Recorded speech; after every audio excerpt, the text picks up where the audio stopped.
play. Alvin Thickbottom.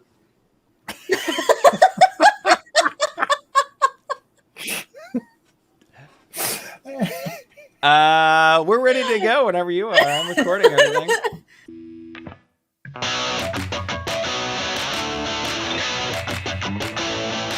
Hello, everyone, and welcome to an exciting evening of brand new introductions to Dungeons and Dragons.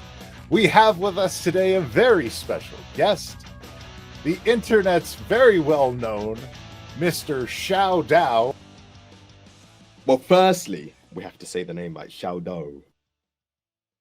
Amazingly talented rapper, author, and martial artist joining us today. Thank you so much for being here, Shao. Deeply appreciate you.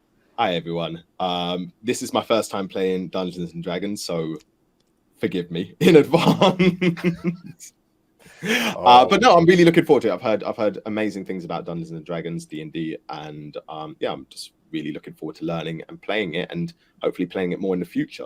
So yeah, we're thrilled to have you here. I can't wait to see you roll your first dice in combat, and it's going to be great. You're going to have a great time. And joining you on your first time journey are two veterans of the channel. You may know her as Lilith Singer. Joining us today as Carmen, we have Dipper Dog 15 joining us today. Hello. Hi. It's good to be here. What can you tell us about Carmen? Carmen is a human blood hunter, so no monster girl today. No monster girl today. But she's going out hunting ghosts and stuff, and just doing what blood hunters do. Doing her blood hunter thing. Yeah. And last but not least, joining us, you may know him as Kashano the Quick. Today, he is Alvin Thickbottom. The Mad Maker, our producer, is here today as well. This is my first halfling character. He's a stout halfling, and I figured, give him a good stout name. Yeah, so I'll be playing Alvin Thickbottom, and I think he's gonna be a fun guy. Fun guy to play. And Shao, tell us a little bit about Cole Bolt. So he is a dragon. He's blue. He can breathe blue fire, and he has no clue what to do or what's going on. So very much like me. But yeah, he doesn't know what we're doing here, so he's going to work it out too. But he's apparently a ninja as well, so that definitely does sound like somebody I would get along with, have a drink with. And he's also occasionally a musician. I hear he plays the lute. Nice. Very nice. Hopefully there will be time to celebrate with music throughout this journey. But let's get into it, shall we? Yeah. In the Shruta Hills, there is a monastery that has been a refuge for people of all kinds for many years. Long ago, this monastery was established by a person by the name of Grand Monk Ritanji, an orc of a mysterious past. He opened the monastery, which later grew into a village, as a place for people to escape their pasts, a place for people to come and start a new life and a better existence in a peaceful, secluded village. In the years since then, people have come from lands all over to learn and recover from their own personal struggles in this place. 3 of those people are currently operating as students under Grand Monk Ritanji. They are Alvin Thickbottom, Carmen, just Carmen, and Cole Bolt. Cole Bolt arrived earliest of all, wandering into the valley without memory and finding his way under the tutelage of Grand Monk Ritanji. Carmen and Alvin, lost my headphones. Carmen and Alvin are the most recent arrivals and are working to overcome their own personal demons. But we join today in the monastery, where Ratanji is speaking with Colbolt. How is your training coming along? Not bad, but I just wish I could remember what I'm training for. Does it really matter anymore? Well, when you lose your memory, you can tell me. Fair enough. But I would ask you, focus on who you are now and who you will be tomorrow. Wise words. I'll try and work that out as well. I have a present for you, my student. But first, I need to ask for your help. Okay. For in order to learn, you must teach. And we have some new students I would like you to meet. This present better be worth it. Oh, I'm sure you will love it. Okay. So Grand Monk Ratanji is an orc. He has green skin and pointy ears, and he has this long white hair that is kind of always kind of frizzed out. And he has this necklace full of very large beads, these large spherical wooden beads. And he walks through the monastery into a room where there is a small halfling. And what does this halfling look like, Alvin Thickbottom? Alvin, I mean, in his family namesake, he is a bit dummy thick. He's halfling size, so you know he's a probably an average halfling size. He's not particularly short, particularly tall. A sturdy young fella, though. Hair just a little mussed. Looks like he probably had a shorter hairstyle in general, but was very much like maintained by his mom. And now that he's left home and come to this monastery to learn some things, is got a little more disheveled. So you see he has kind of a nice vest, but it's not quite buttoned up. His shirt's not tucked in. He's a younger guy, an adult, but younger adult, and seems like this is probably the first time leaving home, and he's still getting a handle on taking care of himself. But he's sort of overwhelmed by the whole monastery situation, all these people, and everybody seems so like put together and competent and stuff. Oh, there's just like things happening around him all the time, you know. So it's Cats coming into rooms. Yeah, just knocking into doors and stuff. So he's a very, you know, intimidated by the whole situation as he comes in and he sees like this monk here that's seems just calm and collected, you know, kind of a juxtaposition to what he's used to. He comes from a house with, you know, 14, 15 siblings, a small halfling family. Yeah. So he's like a bit nervous, but you know, excited and here for it. Colbolt, this is Alvin. Is this my present? It's a bit small, isn't it? Not quite a cousin, but I would say brothers in arms for now. No, my present. Is this my present? You said you had a present. What am I supposed to Oh, no, not the present. No, this isn't it. Yeah, am I being gifted to someone? That's No. What do you eat? What do you eat? What do I feed you? How do I keep this alive? What do you? I eat all kinds of things. Cole, it is not a gift. Particularly partial to like bread products. I love You got any bread? fresh food. Are you? Have you never met a halfling before? Because we are just. Oh, is that? I just thought you were small. Okay, fine. Hello. Yeah, no. We're small. We're very similar like humans or elves or something. We're just shorter. Is that it? I'm just a guy. I don't. I mean, it sounds like you got the short end of the stick, pun intended. Well, and sometimes it's valuable, you know, to be smaller. You can get into smaller places. You can get through crowds faster. I mean, you could just use a stick for that, I guess. So you're basically a stick. Okay, hello, stick. How are you doing? I've never thought of it. That is this one of those monk riddles I've heard about? Like, am I supposed to contemplate what it's like to be a stick? Is my training already started? Yeah, do that. Alvin, if you wish to take that as a riddle, you may certainly do so. But today, Cobalt, Alvin has come to learn to harness his relationship with innate magics. Oh, Yeah. short magic. Yeah. Yeah, I would like to shorten and straighten the stick of my magic.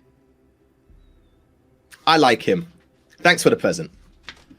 This is not the present. The present comes later. This is one of your fellow students. Oh, okay. You'll like the present more, I promise. I don't want to build it up too much, and I'm a little bit worried at this point, but I promise you'll like it better. I would like you to take Alvin under your wing and help assist him with his training. Okay. You have wings? This guy? Yes. Wings. You know he's short, right? That's his power. He is short. But let me show you what his other powers are. Does he have wings? Not that I know of. I'm And he pulls out, Grand Monk Katanji pulls out a box and sets it down in front of you, Alvin. And it's rattling a little bit. And there's bits of frost leaking out from the corners and the sides of it. This is the present. No, it is not the present. Please watch. Alvin, I want you to make an Arcana check. all right. Looks like we got an 18. There is a bit of living magic inside this box. You can feel it is frightened and uncertain. Why is that in the box? Second This question. is your What first is that? test. I don't think it wants to be in the box. That is an excellent question. That is an excellent statement. It likely does not want to be in the box. So why did you put it in there? That doesn't seem totally... I did not put it in the box. It arrived in the box. Oh. Okay. How would you assist this magic? It needs help. Okay. All right. I guess let me just see if I can kind of communicate. I don't understand the difference between those words. Let me see if I can talk to it. Right. And I will step forward, and I will start by just like putting a hand on the box and see if I can feel it in any way, or if I can communicate with it, reassure it. I'll maintain your 18 that you rolled for Arcana, and you reach out, and you feel that the magic is lost and scared. You get images of wind-swept cliffs covered in snow, these frosty, cold places, and they feel like home. You get the feeling that the magic wants to return there. Oh, it's got to go somewhere. It wants to go home. It's somewhere, it's cold, like maybe a mountaintop, or just maybe like somewhere north, I want to say. Well, you help take it home. I like just got here. Is it a great idea for me to be going back out before I kind of get a handle on things? Not immediately. Nice to meet you. Bye. He will not be leaving just yet. Oh, Okay. I mean, Commune with Yeah. the magic. Let it know that you are here to help. okay. I guess is that just like a feeling thing? I just kind of like, I'll sort it out. I'll sort it out. I'll put both hands on the box and kind of close my eyes. Hey, buddy. Don't know how you got in this box, but like, I get you. You're not from around here. I'm not from around here, either. And I would also like very much to go home right about now. But I don't have that option. But I think we can help you. I think we can get you home. If you can just rest for now, I'll do my best. Is that okay? And then I kind of open my eyes and see if it's any different. The shaking of the box ceases, and you hear a rattling inside, like something has fallen. Oh. Huh. Like it's fallen. Open it. Oh, open it? Yes. You're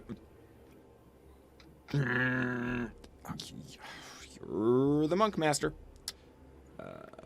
I will take my hands off of it, take 3 steps back, and use Mage Hand to open it. All right. A magical hand appears and flips the box open, and set inside is a silvery wand clutching a bright blue gem. Oh. It's relaxed. Okay. I will, when I see that, you probably notice that it's kind of, he goes from this very nervous to all of a sudden like overwhelmed by the curiosity, and he steps forward and he just picks it up out of the box. No more hesitation. You feel comfort. You feel trust from the magic inside the wand. It believes in you. Oh. All right. Yeah. Yeah, we're gonna get you home. I think it's okay. Yes, and perhaps the two of you will be together. Does it make sense now, Kobold? When do we start hitting things? Soon, my student. I have one more student for you to meet. Not the present. Please don't Not hit the present. me. This present better not be a raven, by the way. No ravens this time, I promise. This time. You know what happened last time. It was an important lesson in managing your fear. I don't trust them. I'm not scared of them. I don't trust them. They're not trustworthy. That is a correct position to take. I'm not afraid of them. They are just spawns of the devil. I'm not scared of them. They're not listening now, are they? Which devil exactly? No. All of them. Have you Every ever devil. gotten to know a raven though? Like they could actually be very helpful. No, you don't want to. No. Is this why he's so small? Is he a raven? He's not a raven. You're the one with secret wings. He's talking about taking me under your wing. Like, it's an expression. I better not find out you're a raven. That's all I'm saying. I better not find out I'm a raven. That would be a shock to both of us, I assure you. Okay. Terrible present. It's the worst birthday I've ever had. He's not the present. Well, I don't know. I don't know when my birthday is. I'm just assuming this is why I'm getting a present. Oh, I mean, if I had known it was his birthday, I would have brought a present too. I mean, maybe I have something. Alvin will go through his pockets real quick. And he will come up with a flask of holy water. I have a birthday present for you. I think it's different. This is. Are you familiar with holy water? Yes, I am. Okay, you seem concerned about devils. This might help you out. I don't know. That's surprisingly kind of you, small man. Thank you. I like this guy. I don't know why it's surprising. Great present, Sensei. Like I've been fairly kind so far. Not the present, but I'm glad you like it. You're all right, small one. Thank you. You're all right, big dragony guy. And he leads you off to another room where there is a woman sorting through a large bag of unusual, valuable goods. And please describe Carmen for me. So Carmen is wearing something that's like vintage style, steampunk gothic, dark red coat. It's got like the button up, and the coat is very long. In the front, it's cut to where her waist is, but it forms like a tail in the back, down to her calves. And she wears like this hat as well that has kind of like this fishnet kind of veil around it. She's wearing like long, dark boots. So like the outerwear is red, but like underneath the jacket, it's just like all black button up blouse, black belt, black pants, black thigh high boots, with some like gold accents here and there for like embroidery look. And she has her hair basically up ponytail wise with some loose threads in front of her hair. And she's got like a pretty, like a medium toned skin. And that's Carmen. This is Carmen. She is seeking answers. She had a career chasing ghosts and acquiring valuable goods. And I've asked her to perhaps seek to share those valuable goods with people less fortunate in an effort to right herself with the people she liberated these things from. It sounds like something ravens do. You're not a raven, are you? A lot of raveny stuff going on here. It's just that you've got me on edge now, Sensei. We started talking about ravens. If there is going to be a raven, I need at least 10 business days notice. So that I promise there will be no ravens. Okay. If it's dead, though, give me a call, and I can help out. How do you do? She seems Carmen? okay. You seem okay, Cobalt. too. Yeah. Cobalt. This is small one. Hello, small one. Alvin. Small one, Alvin. Nice to meet you. Just Alvin. Or Alvin. I have a family name as well, but you just call me Alvin. Okay. Alvin it is. Pleasure to meet you. Going through a bit of a crisis in careers. Someone said I'm going through some kind of transition. So here I am. I know that. I know that's like, yeah. Yeah. It's like, do you want to keep doing this one thing all your life? So I'm having that kind of moment. And I'm thinking maybe there's something else out there that I'm not aware of that I should try.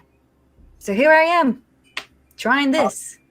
I'm having a moment where I can't remember what I used to do with my life. And so, yeah, that's where I am.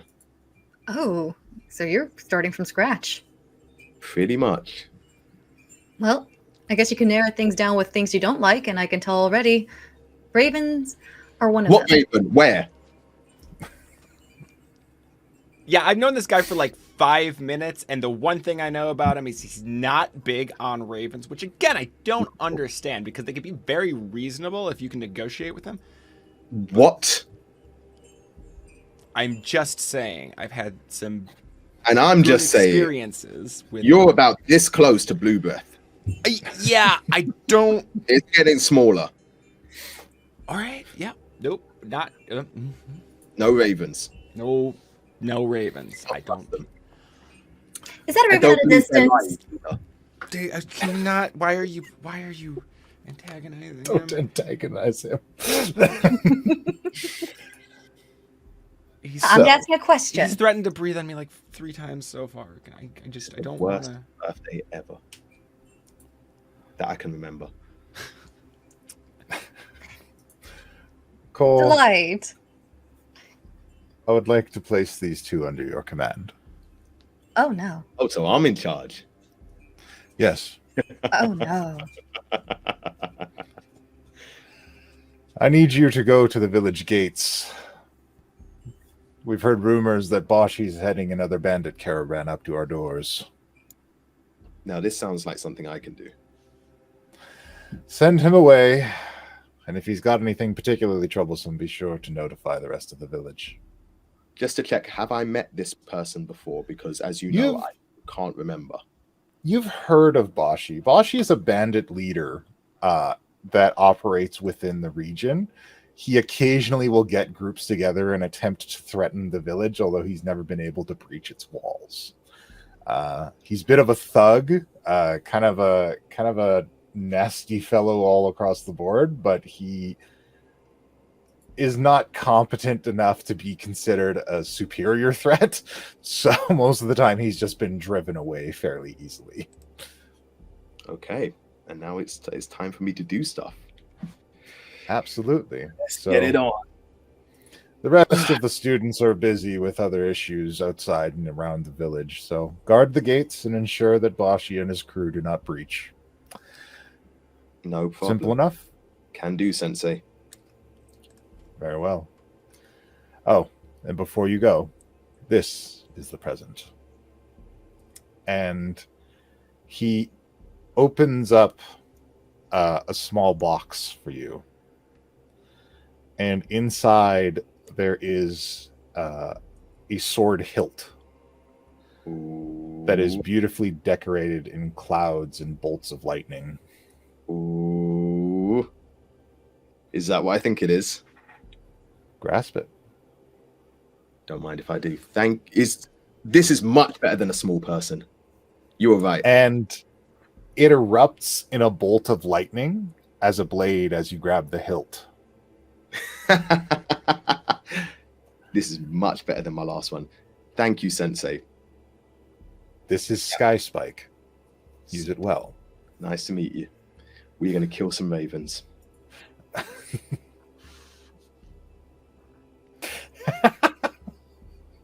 Yeah, Alvin is taking a couple extra steps away at the eruption of this lightning bolt. That Crackling. you know how to use that, right? I can't remember anything about myself, where I was, where I came from, what I did before. But if there's one thing I'm definite about, if something needs to get hit, slashed, or blown up, I'm your dragon. I'm gonna guess he was an assassin in his past life. Ooh, are we doing a guessing game now? I'm going to guess that he was a bodyguard for an important traveling diplomat. Definitely assassin. I'm getting an assassin vibe. Well, let's find out. Also, what's up with this whole Raven thing? I'm curious about that. There's nothing. There's nothing. They are just don't trust their lies. Whatever they tell you, don't believe them. It's obvious there's some trauma going on. Yeah, is there like a situation where you got lied to by a raven? No, listen. Ravens are the spawn of the devil. That's all you need to know. It's very self-explanatory. If you see a raven, murder it and its family. That's all you need to do. Don't worry about it. It's easy. I would have. I lean over to Carmen. I would have thought that ravens were like the spawn of the Raven Queen. I didn't know they came from hell. I think he had some past trauma with some I'm ravens. thinking so. Let's watch out. Hey, how do you feel about magpies? Oh, they're great. Okay. So Awesome drinking. It's not like all of a certain category of bird. It's just specifically. Ravens are not birds. I've just told you there's a spawn of the devil. What are you not understanding about this? Sensei, I'm not sure I can work with it anymore. Like, I appreciate the present. You're going to be a raven. We'll find a way. Well, Guard we know his the trigger word. gates, Cole. You three will find your equilibrium eventually. I believe it. Equilibrium. Yes, that's a good driving principle. I think I'm looking for equilibrium. How long are we guarding this gate? Because I get a little antsy if I have to stay still for too long. Until you repel Boshi's attack. This won't take long. Uncertain then. Okay. All right. These guys know how to fight, right? I mean, You'll just have to wait to find out. Sort of. I'm really more of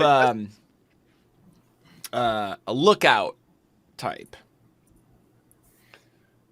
So, not reliable. Got it. I think I'm pretty reliable. Like if I have a job and I'll get the job done. I'm not I don't have a lot of experience. He told me he's basically a stick. I think that's A farmer.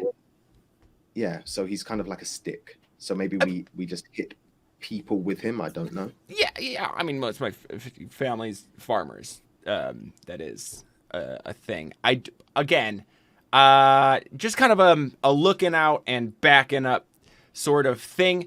I'm not big on doing like attacking things because sometimes I don't have a whole handle on what comes out.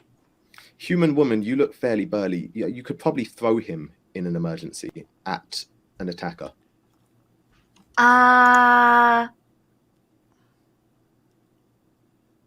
He's small. He doesn't look like he weighs much. I mean, I would It'll be ask fine. that you It'll be fine. don't. In general, I can try. Yeah, I like that attitude. That's a good can-do spirit. She's cool. She's fine. I just took a look at my stats. yeah. She's very lean. So as you guys make your way through the village having this conversation, everybody's living peacefully. Everybody's kind of happily going about their business. And as you approach the gates, it's this large kind of pointed log structure with two simply constructed towers on either side with a set of catwalks that allow you to walk along the wall and see over it.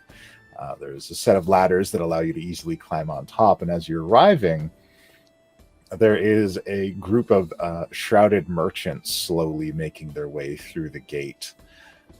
There are 6 of them in total as they walk past you, pulling a cart full of various wares. And they tip their hats to greet you all, recognizing you as monks of this place, as they make their way up the village road. Those obviously aren't the people we're supposed to keep out, right? Everybody seems cool with them. No, they're fine. Okay, all right. We're not going to search just in case. Are we supposed to be doing that? Are we like searching people? I don't know what the rules are here. Is there like contraband stuff you're not supposed to bring in? Well, Boshi's pretty well known, so you feel like you'll know him if you see him. He tends to reveal himself pretty openly. One of those sort of guys who's like, I'm here to do bad things. Yeah. So, where do you guys take up positions on the tower? I'll look for the highest point that I can climb to and sort of just set myself up. Keep an eye out down the path, I think. You sure you're not going to just run away? I'm relatively sure that I will not have to run away. We should just go ahead and mentally prepare that Yeah. he might run away. Yeah. Yeah? Okay. Okay. All right. That's fair. So how long have you been a monk? Sorry. How long? No. Is that Go to ahead. me? Or... Yep. To you, Oh, Global. to me? I've been here as long as I can remember, which is not very long because I can't remember anything. So I think a year, 2 years. Sensei is the time kind of just blends together. I don't really remember. I've just been here trying to work out why I'm here. How many season changes do you remember being around for? Oh, Well, it got cold a few times, maybe 2 or 3 times, I guess. It got cold 2 or 3 times. Okay, yeah, that's good. I wasn't really paying attention. Yeah, that's Yeah. fair. Sometimes there's a lot going on, especially at a place like this, and it's hard to pay attention to all of the minor details, like how many times winter comes and stuff. Well, when you live as long as I do, I assume, Yes. these things just pass by. Yeah. I assume. Yeah, I don't, I come from like a farming family. Seasons are pretty important to us, but I can see how that's not a priority for someone whose, main thing is fighting and getting strong and stuff. You seem pretty strong. Are you pretty strong? Oh, well, you'll find out. I mean, I hope I don't find out. I don't want to be hit, but I see it happen. No, I mean, look, you may be small, cowardly, bit weird, smell a little, but you gave me this present, and you're okay with me. I'll keep an eye out for you. Sensei asked me to take you under my wing, and I don't have wings, so I'll just keep an eye on you. All right. Unless he's a raven. I really wish What? you wouldn't antagonize him on that whole front. If we could stop. I mean, that's going to change, and that's going to change a lot. You promised me that you weren't. I'm, as far as I know, I am not a raven, or any sort of hellspawn, or animal, or anything besides just halfling. Small. And ravens are also small. I'm keeping a mental checklist. I'm not only keeping an eye on you, but I'm watching you now. I would insight him if I were you, and see if he's lying or not. If I were a raven, would you can roll insight. this cat be so friendly with me? I think there's a random cat that's just like crawled into his lap. Just a village cat has just decided. It might be hungry. He doesn't seem to be biting me yet. Yet. I don't seem to be breathing blue fire on you yet. So yeah, if you ever want to check if anyone's lying to you, just roll insight checks. Oh, I will do that. Mm-hmm. insight is on your skills, that big tower in the middle. So I have to You roll a want to click on the persuasion against this. numbers to the right of them. If he insights you, yeah, you're gonna roll in persuasion. I'm trying to remember how I do insight. My amnesia is very selective. Yes, your skills are kind of in the middle of your sheet, and they are in alphabetical order. And you can Oh, click on the number there. Right, so There you go. Okay. Just click on the number and should roll it in the. First roll of the day. All right, you got a 7.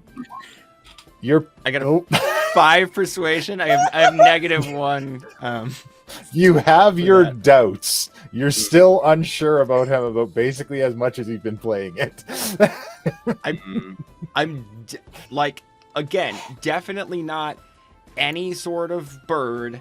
Definitely not a raven, and I don't think you have any cause to believe I am. Cause? That's the sort of thing a raven would say. I'm very nervous. My voice is cracking a little bit. If you were a crow, it would be absolutely fine. You could admit that. Okay, if you are a crow, I have no problem with crows. They're good. They are good birds.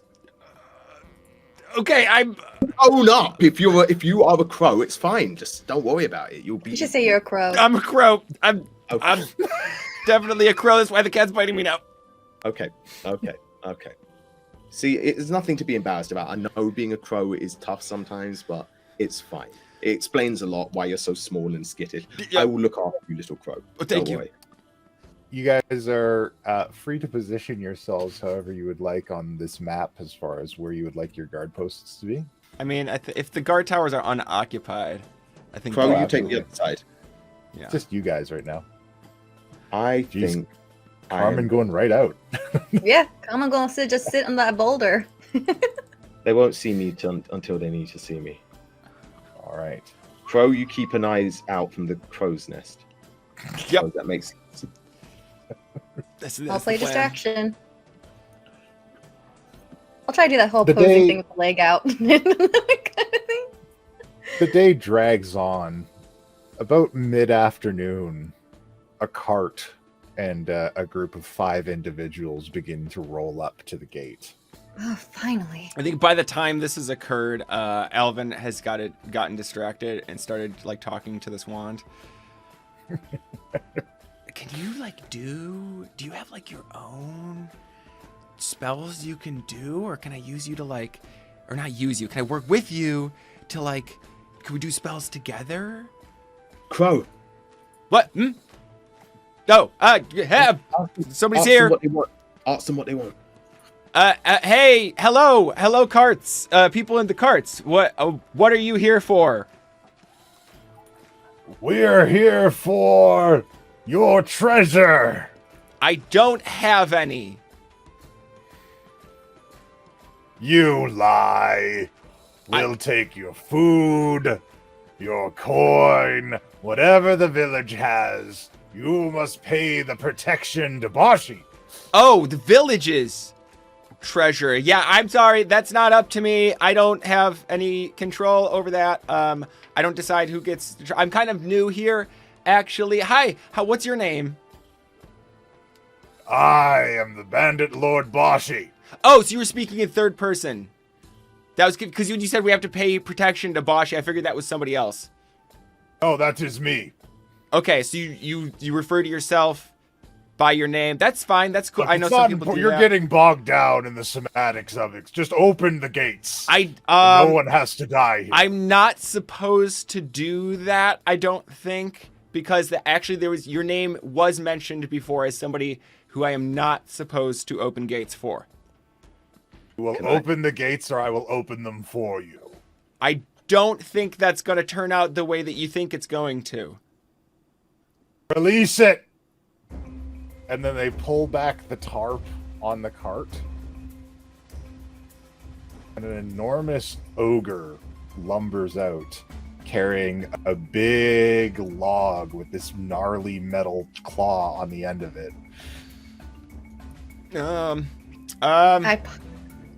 I pop out. Hell yeah! Let's do this! And at this point, I would like you guys to roll initiative. And by all means, Cole, please say what you need to say. Oh yeah, jump in when you've got to. I want to sneak around the back whilst all of this is happening, so I wanted to roll for a skill check to see if I could do that. Stealth. Please do a stealth check. Yeah. Stealth check. How do I do a stealth check? That should be in your skills. Should be Oh, down near yes. the bottom. Yeah, I see There you it. go. All right, so you got a Nice. 16. It's pretty good. Bosch's guys aren't incredibly intelligent, so they're probably not going to see you.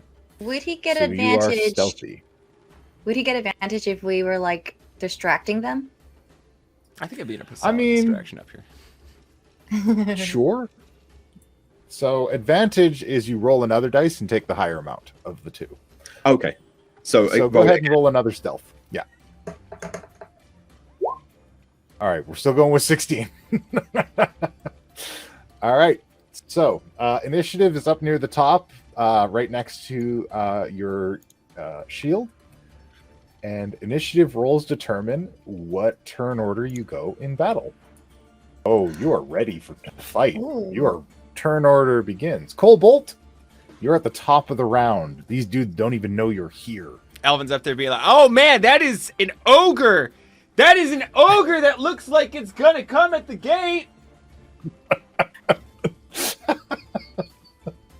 So should I just move? Well, so let me break down how a turn goes. Yeah. So there's 3 parts to your turn. There's a move action, Mhm. an action, and a bonus action. Move action is you can move up to 40 feet. So your full movement is 40 feet. You can move, do an action, and complete your movement, but you have a total of 40 feet of movement to use on each one of your turns, and you can break it up however you like. Okay. Your action is doing an attack, or using an item, or doing a skill check, or casting a spell. It could be any one of those things. And a bonus action is something simple, like changing weapons, drinking a potion, pulling a lever, easy stuff. Okay. So I'm going to move to the cart. All right. I am going to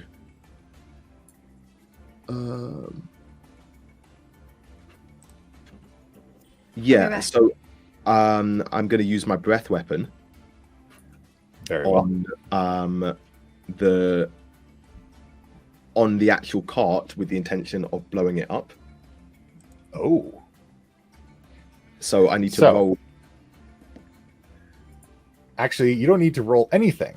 So the way your breath weapon works is it goes in a line Okay. of 60 feet, and it hits everything in that line. Oh, fine. Then I should probably move back more. So let me just double check the range on your breath. So your breath weapon is, I believe it's 60 feet. Might even be 90. Breath weapon, nope, 30 feet. My mistake. I gave you too much. It's 30 foot. So your breath weapon would be one, two, up to that guy. Okay. So straight line down. And the way that works is these guys need to roll a dexterity save to see if they can get out of the way of your breath. Here we go. So 2d6, right? Yeah. You got 10. So they're going to take 10 damage if they don't dodge. And let's see if they can dodge. Okay, spell save is 13. So they needed to do 13 or better. They got 14 and 18, but they're still taking half damage. So these guys kind of jump out of the way as a line of your blue flame erupts out across the board. In Death a to straight line. ravens! Death to ravens! This guy jumps out of the way, but he is heavily wounded from getting hit just by the end of it. And the big ogre, it just cuts across him. And the flames are still trickling on his body as he shrugs a little bit and picks up his battering ram. The cart itself is torn to flinders from the arc of your flame, rendering it useless as far as a way to move things. And that is your turn. Excellent first round. You got some damage in. Alvin. Alvin's still holding that wand. He's like, you like cold? You're from cold, right? Let's cold. And he points it at the ogre, and I'm going to cast a ray of frost at that ogre. Very well. Will a 10 hit? A 10 does not hit. So yeah, you see just a ray of like ice and like blue kind of swirling blizzardy stuff goes, but it shoots wide. Off of the, it does not hit the ogre. Shot goes wide. It's okay. It's okay. We'll get him next time. Yeah. All right. Yeah, I think that's all I got for this turn. Next, the ogre battering ram jumps off of the cart and charges up, running towards the gate. And he gets up to here. And he's just like running up to the gate carrying this big gnarly ram. And that is his turn because he has no other targets and he doesn't have ranged attacks. So, Carmen. Woman, crow, deal with that one. I'll get the rest of them. Dragon! Woman has name! Okay! I forgot what it was. I'm fine with Crow. Crow is a cool nickname. As I run and leap over the rock, I say, "It's Carmen! Don't forget it, darn it!" And she's going to take out her sickle and slice a bit of her hand on the sickle for the blood to be on it. And you're going to see it suddenly start sparking, and there's lightning showing up, wrapping around the sickle. And that is her bonus action. But since I can't reach this guy, because he's just 1 foot away from me,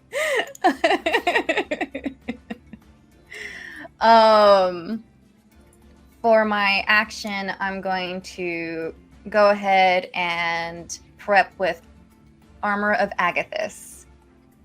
And basically you're going to see like this spectral frost covering not just like my weapon, but also me. So it's like there's just like this weird winter storm now just kind of wrapping around Carmen. And I guess I'm prepping for the next step since I can't reach. All right. So that's Carmen's move right now. Very well. And from there, we go into these bandits. And so now that you've, Cole, now that you've run up, launched your blue flame all over everybody, these bandits have all turned. And they're like, get him! And this one dude runs up on you. And in hand, he has a small, thin blade. And he comes at you to give you a slash with it. He attacks you with a 9, which I don't imagine hits your AC. The armor class here should... 14. Yeah, so he does not hit you. You're able to easily dodge that. Next, the one right in front of you that you went and blew up this cart right next to also tries to swing at you with his scimitar. And he also gets a 9, so he doesn't hit you either. You're just easily dodging all of these attacks incoming from these guys. This dude, who is damaged, doesn't really want to go after the dragon shooting fire everywhere, so he's going to run up on Carmen and try to slash Carmen with his sword. He gets a 10. These guys can't hit anything. Carmen dodges. All right. And Bashi turns around. He's like, my cart! That costs so much money. You're going to pay for this, you scaly bastard. Hey, that's racist.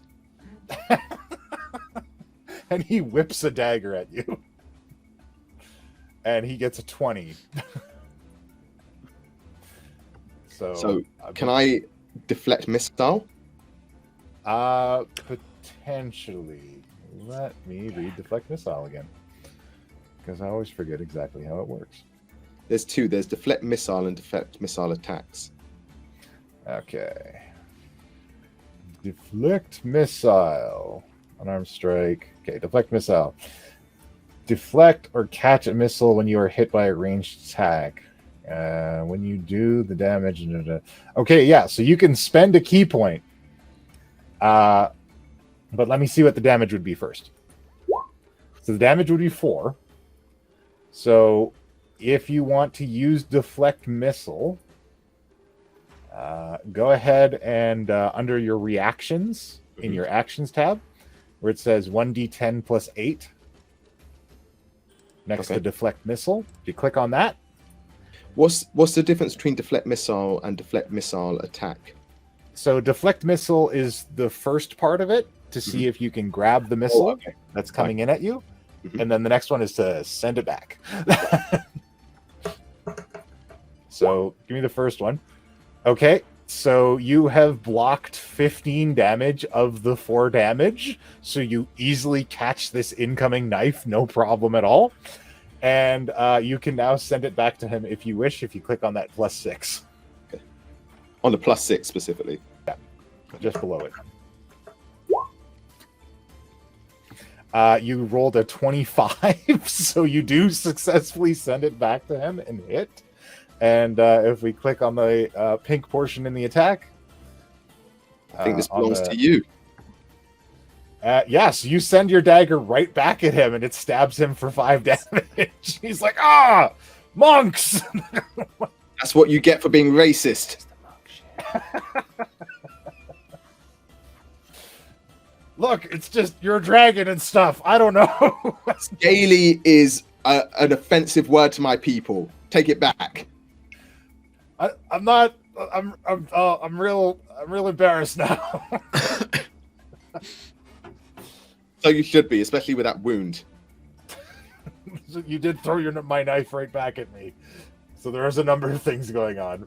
This dude runs up and he isn't sure what to do, so he's just going to take a crossbow shot at Carmen. with an 11. Do I have half cover since this other guy's in front of me? You don't have more than 11 AC? Oh, wait, that's 11. Nope, it misses. Okay, I was going to be Sorry. like, Carmen, are you okay?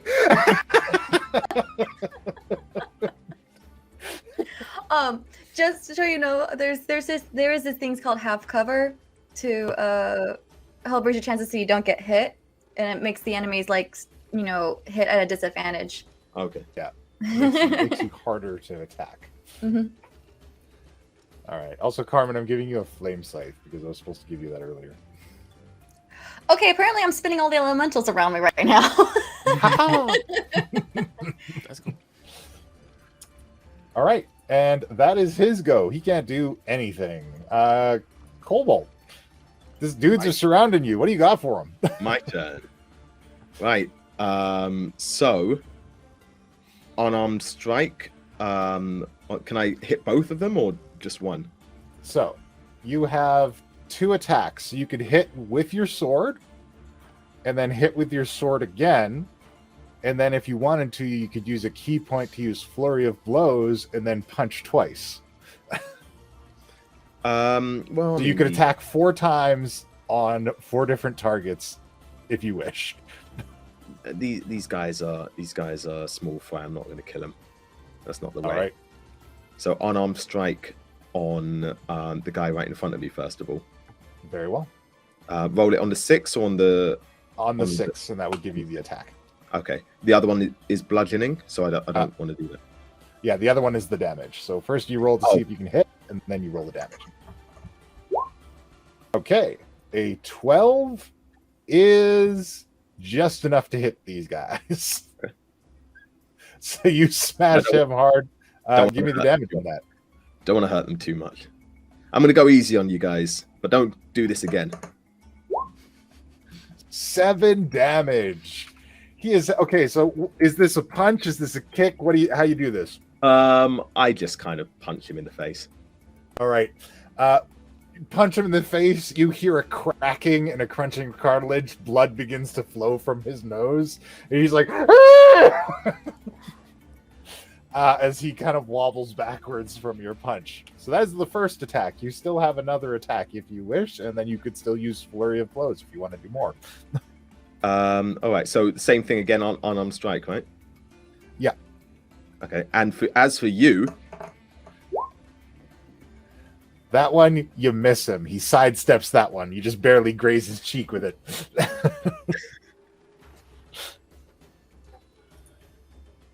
So, would you like to engage Flurry of Blows for extra attacks or leave them be as is? No, I think I'll wait. I'll be like, you learn from what happened to your friend. All right. Teach him a lesson. Sounds like intimidation. Fair. That does sound like intimidation. Would you Okay, like to make it an intimidation roll? Yeah, sure. Absolutely. All right. So with a 12 for intimidation, let's see how they're doing.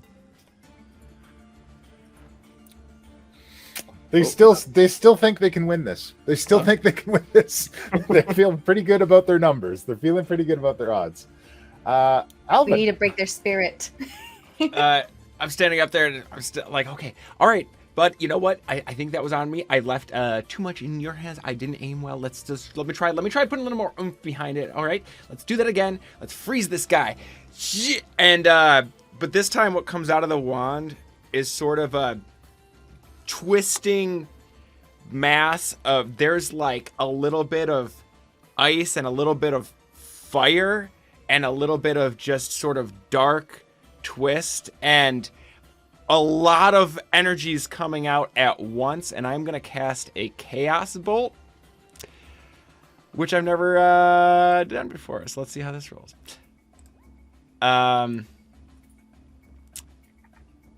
And what did it not roll through on the? Oh wait, there it is. God, it's only a 10 to hit. A 10 to hit? Yeah. Yeah, that's not going to do it. These rolls are sucking. Oh boy. Duh. No, not great rolls. Okay, all right. What was that? I Shot don't know. goes wide again. That threw me off. That was Come sorry. on, Bo. Get it together. I wasn't expecting that to that the way it. Yeah, sorry, my bad. Cool, but we called it earlier. You're all right. I'm trying. Doing the best I can, I promise. A for effort, at least. I'm not used to didn't run attacking yet. people. I'll give it a C for crow. We'll do better on your next try. Okay, I will. So, next up, this dude runs up to the doors Oh no. and swings the big ram back and smashes it against the door. Oh no. Oh no.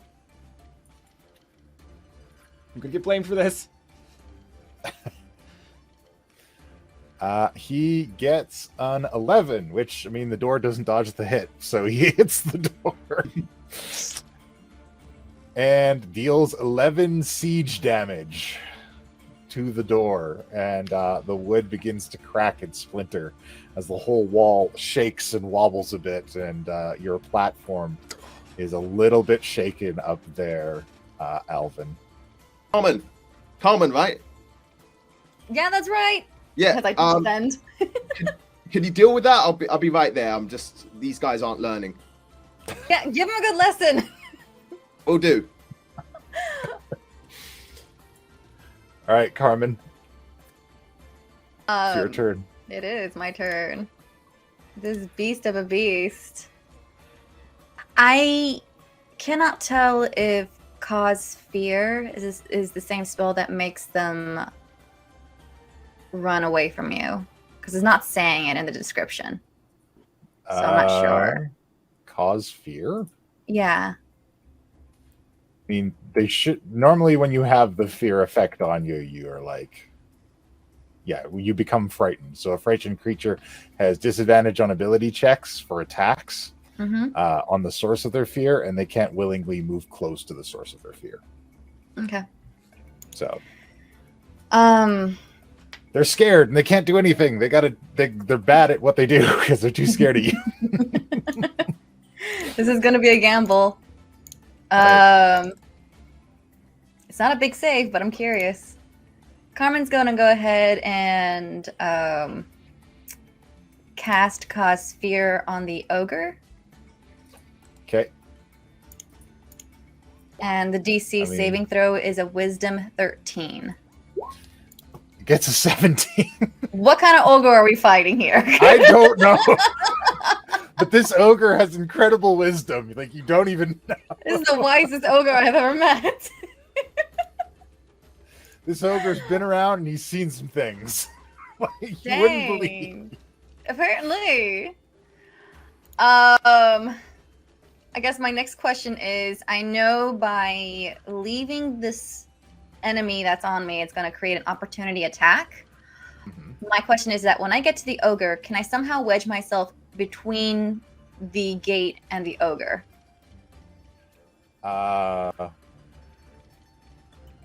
Not at the position the ogre's in currently. Okay. Are you sure you'd want to? It's smashing a battering ram. That car's about to hit that building. Let me get in front of it. Yeah. All right. I mean, I don't know what sort of powers you have, so. Apparently I haven't showed it off just yet, but I'm out of spells now. I don't have any other bonus actions to take care of it, so I guess on my next turn I'm gonna take care of this bandit and then go after the ogre. I'll yell out Alvin, like, yeah, Alvin, you do something about this.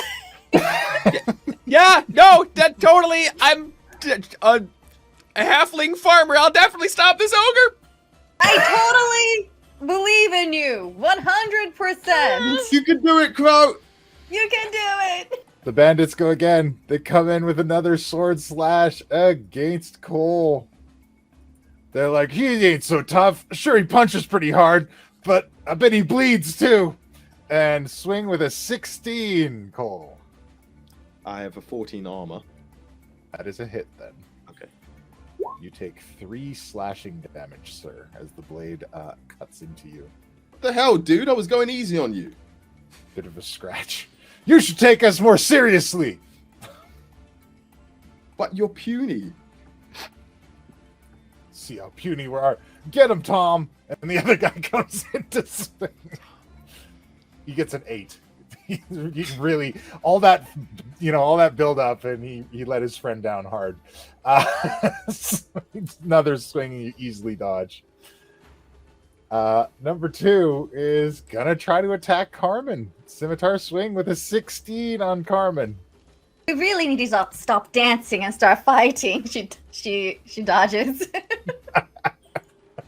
I was fighting the whole time. Boshi looks at the situation and says, "Bah, I'm gonna get that treasure," and makes a break for the door. And this dude is going to attempt to shoot a crossbow way up at Alvin under his partial cover, so he'll get disadvantage. Oh no. That is a 6. That will not That's hit. a 4. Never mind then. Yeah. All right. Cole, you're up again. I was going easy on you guys. All right. You're going to need to stop doing what you're doing. Unarmed strike against the first guy. All right. So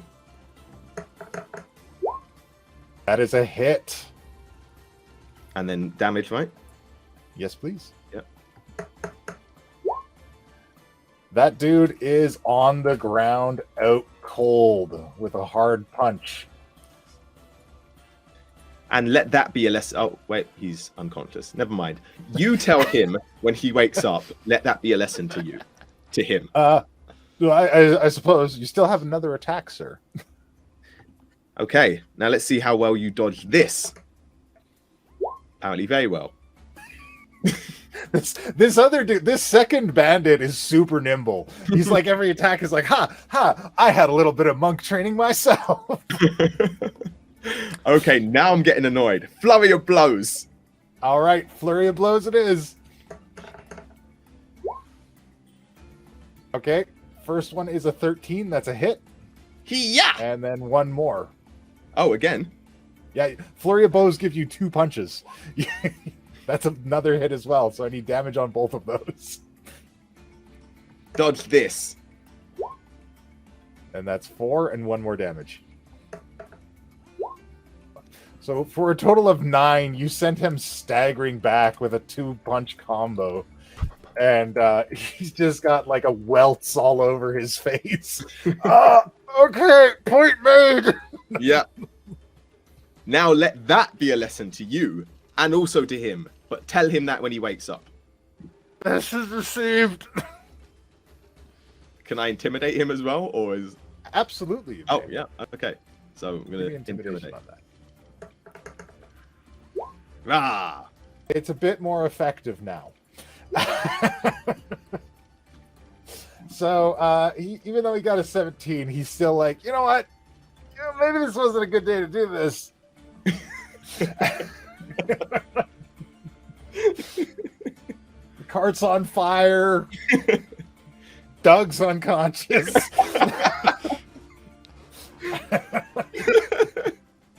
And my face is never going to be the same. Alvin, you're up. Alvin's like, he's getting shot at. His ground is shaking under him. He's like, okay. All right, sorry, Wand. I guess we didn't know each other that well yet. Maybe next time. And he puts that down in his pocket, and he's like, all right. Magic! And 5, darts of just magical light shoot out of his hand. I'm going to do a magic missile at 3rd level at the ogre. So I'm going to go ahead and throw 5 at him for a total of 20 points of damage. Okay, then. Because magic missile always hits. Sure do hit. Magic missile. Good job, bro. Ah! Bolts come in, batter this creature all over the place. Bloody welts appear all over its body as these bolts of force explode on it. Okay. All right, Alvin. Yeah. All right. Whew. Okay. That's what I'm talking about. Keep it up. And it hammers the door again. For 19 bludgeoning damage, and the gate begins to break down, and a small hole has appeared. What the hell, bro? He's very tough. That was a lot of magic I threw in. Guys, I threw so much magic at this I guy. did You so have no much idea. magic, it didn't even help. Try pecking him. Carmen. Carmen's going to accept the opportunity attack and move and goes to hit the ogre. I mean, they've been so dangerous so far, but that's a 17. Still miss. So he does it. Still miss. Nope. Still miss? Mm-hmm. Oh my goodness, Carmen. Ah. Carmen's hard to get a hit on. Yep. It's like, I would love to keep dancing with you, but I need a new dance partner. And she like turns around and runs. It's like, oh, the rejection. And ooh, am I not proficient with this weapon? Oh well. Uh-oh. Right? You asked for it and you don't have proficiency. I thought I did. Oh well. Wish me luck with the hit. Well, it was really cool thematically. Okay, It's fine. I have a -1 in my spellcasting ability. Does an 11 hit? Oof. No, an 11 doesn't hit, I'm afraid. So that's fine. All right. I get to hit again. No. That also doesn't hit. You This guys is are so not doing a weird. good job at the thing you were meant to be doing. I'm still getting used to this weapon. It's really cool. Normally you should see me with a rapier. That's what I'm really... I came to learn. I was not aware I was going to be fighting ogres. I didn't know I'd be fighting ogres I thought this was today. like a meditation retreat. Unexpected. There's your lesson. Okay. All right. Unconscious people don't get turns. Tom peacefully excuses himself from the situation. You know what? I'm good. You are a wise human. Well done. He's like, you know what? I'm good. I'm getting out of here. I'm gonna collect my teeth off the ground and I'm gonna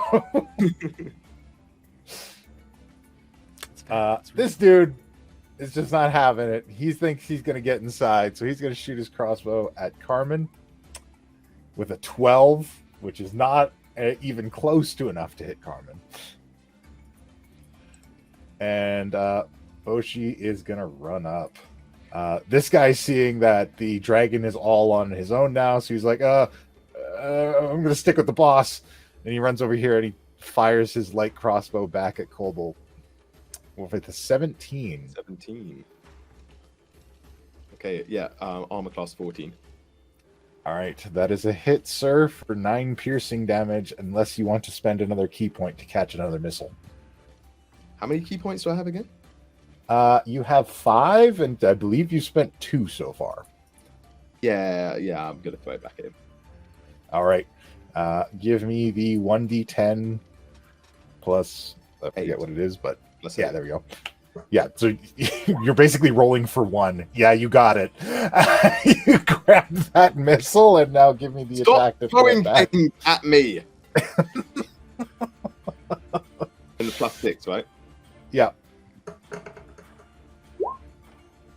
So you miss him on the return fire, but it hits in the ground next to him, and he's like, "No!" I can't do an intimidation until my turn, right? Yeah, not until your turn. But it's your turn now. Oh, right. So can I start with an intimidation? Oh, absolutely. Okay. So, yeah, I'd suggest you don't do that.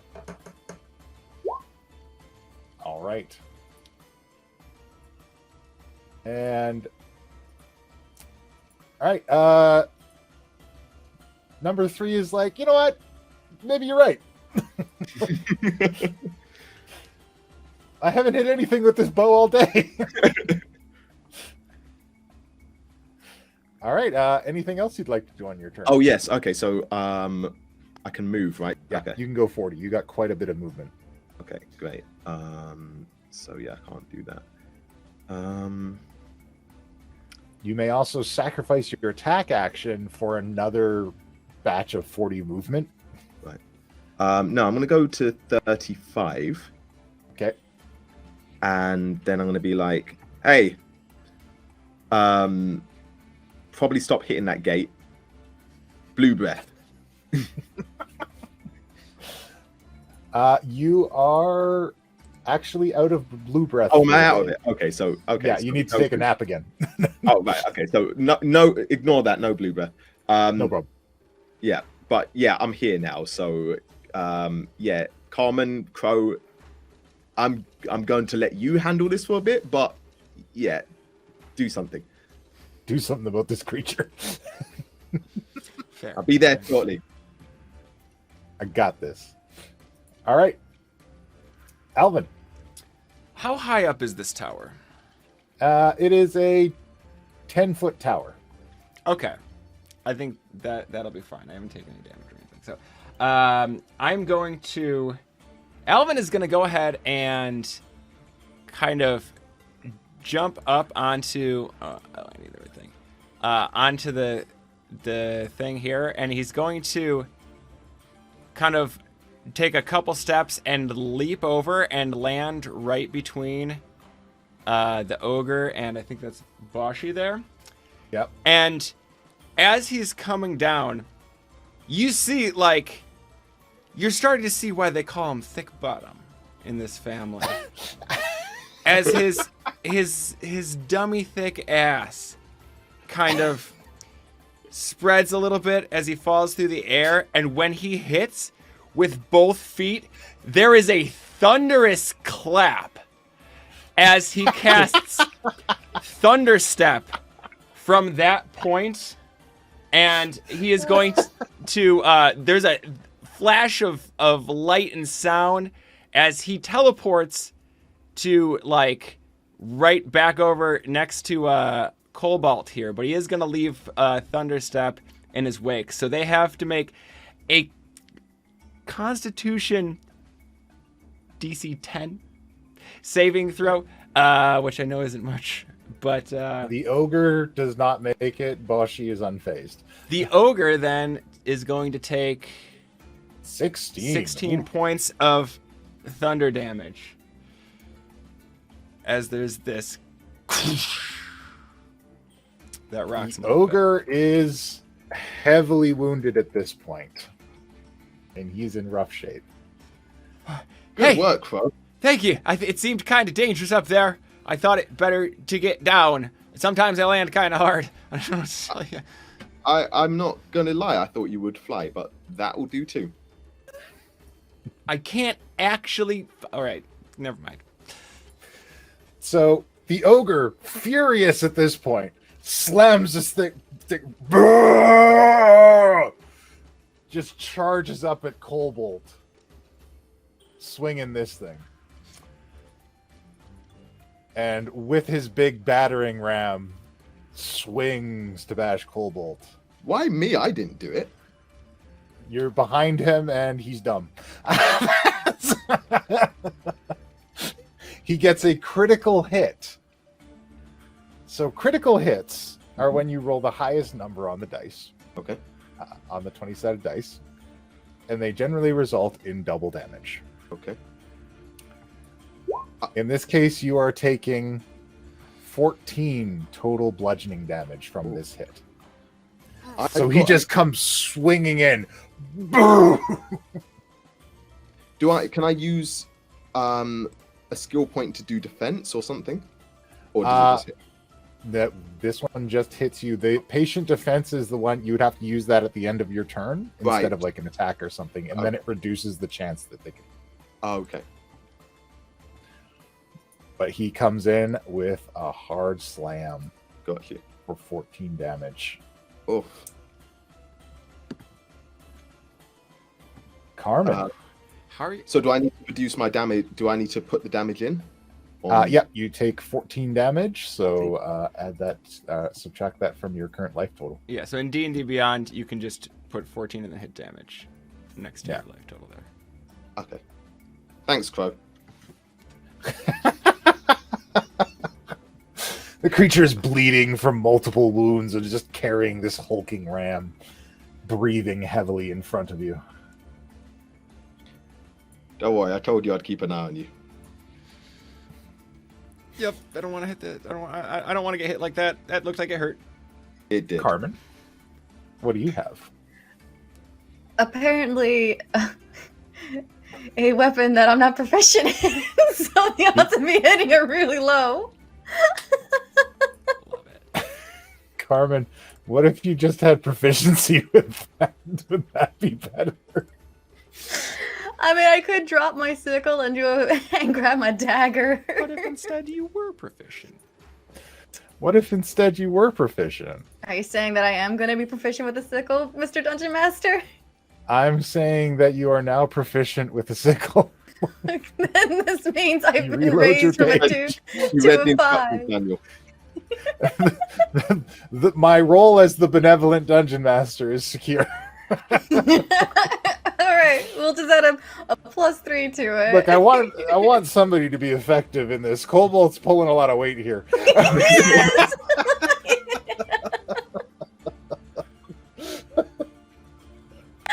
He really is. I'm gonna try and hit the that darn ogre. That darn Team too wise heavy ogre. could not carry. Incredibly intelligent ogre. Yeah. Hey! That's even a plus hit! 2! I hit! 17! Flames blaze off of your sickle as you carve into the ogre. Give me Um, damage. can I just go ahead and hit again to see if they both hit? Sure. And then give me damage for both. Yes, sir. They 17 both hit. again! Hey! There we go. All you needed was that little push. Little push. Okay, so 1 and 2. And then an additional with my Crimson Right will be, I think it's a 1d6. No, another 1d4. So 2 more 2d4s coming in. All right. And that's the total, which is 12, 12 math, plus 8. 21, 22. 26. Yeah. 26 damage. Mm-hmm. So, with a flurry of sickle swings, you cut this ogre down, and it falls dead in front of Cobalt Thanks. in a sizzling mess. That kind of hurt. Finally. Our weapon failed! Get out of here! And the guys all start bolting and running away. Are they trying to? Well, the one bolts. Eldritch he only had a Blast. little- Wait for your turn.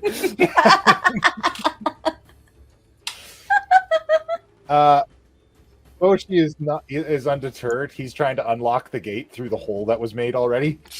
Reaching through, trying to do Yeah, he's just reaching through, trying to pull the chain. This dude uses both of his turns to run. the well around. Pick it Well up on the around. way. Yeah, he's could drag Doug away. They all start running. Run! Our weapon failed. Boshi's like, no. Our allies said this would be easy. It's my turn. Allies, maybe we should interrogate him or something. Okay, so I'm gonna walk round to Boshi and start with an intimidation roll.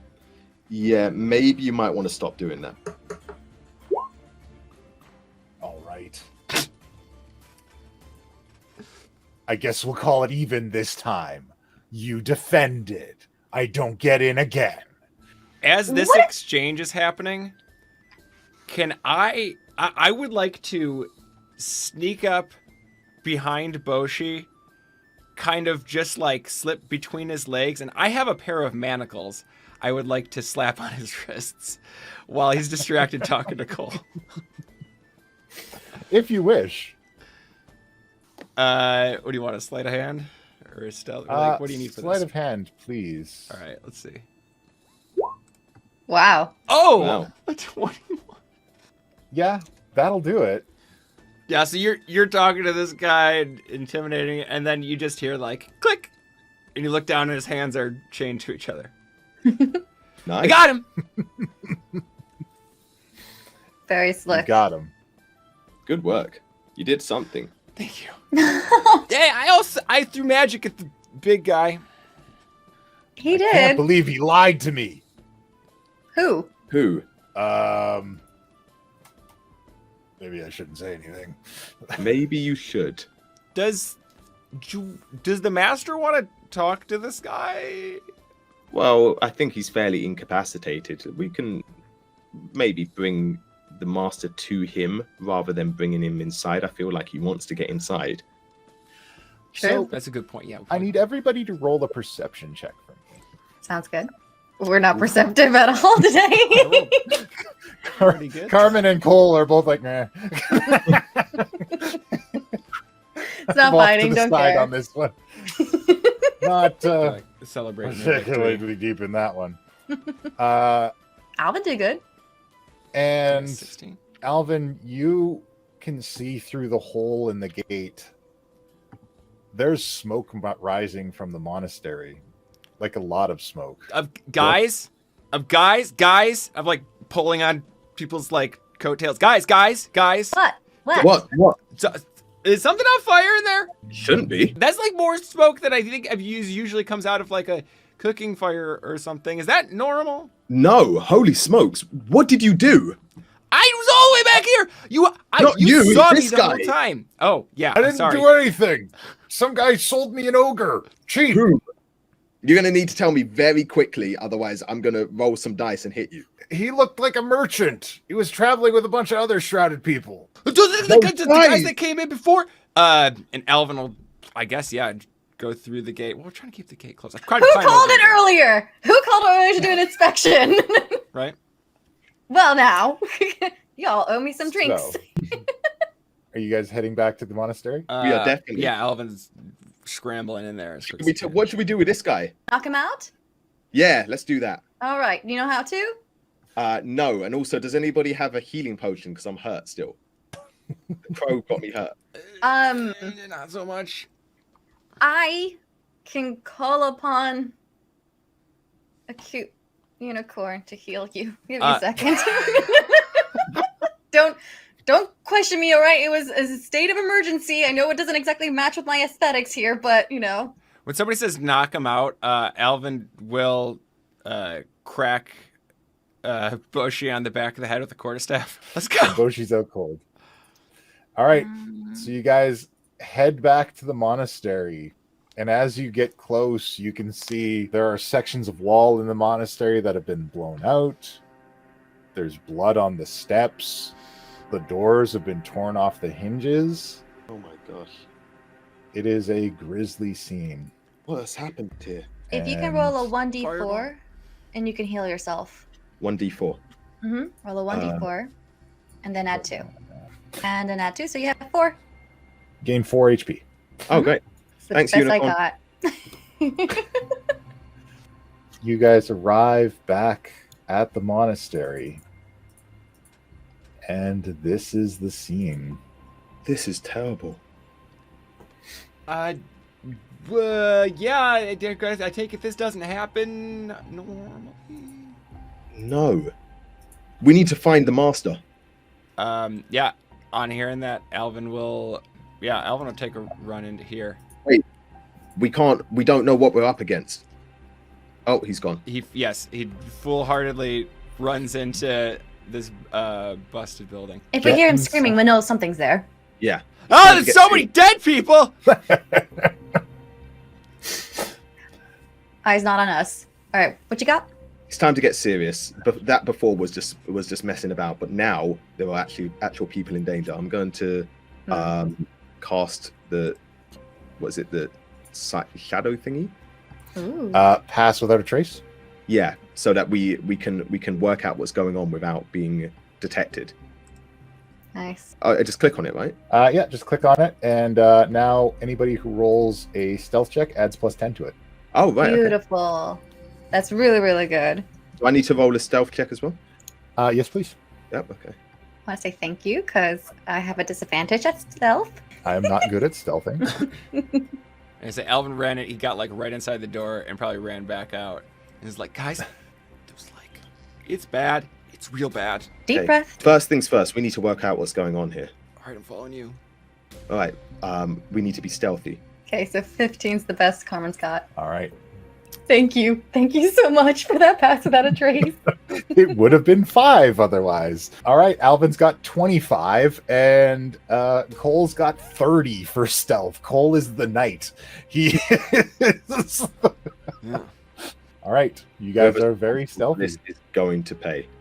No survivors? Or we First- let some live?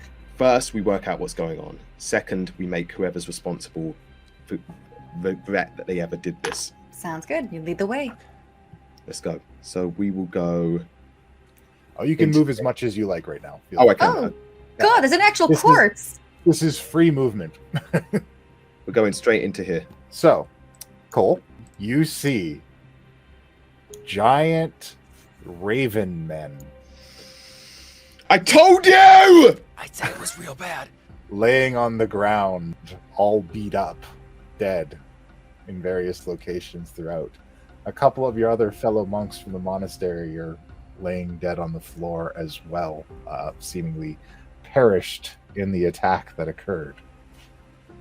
I warned you and you didn't believe me. I thought you were just being dramatic. I didn't realize there's details there. Look, okay. Quiet, Crow. Now is the time for killing ravens.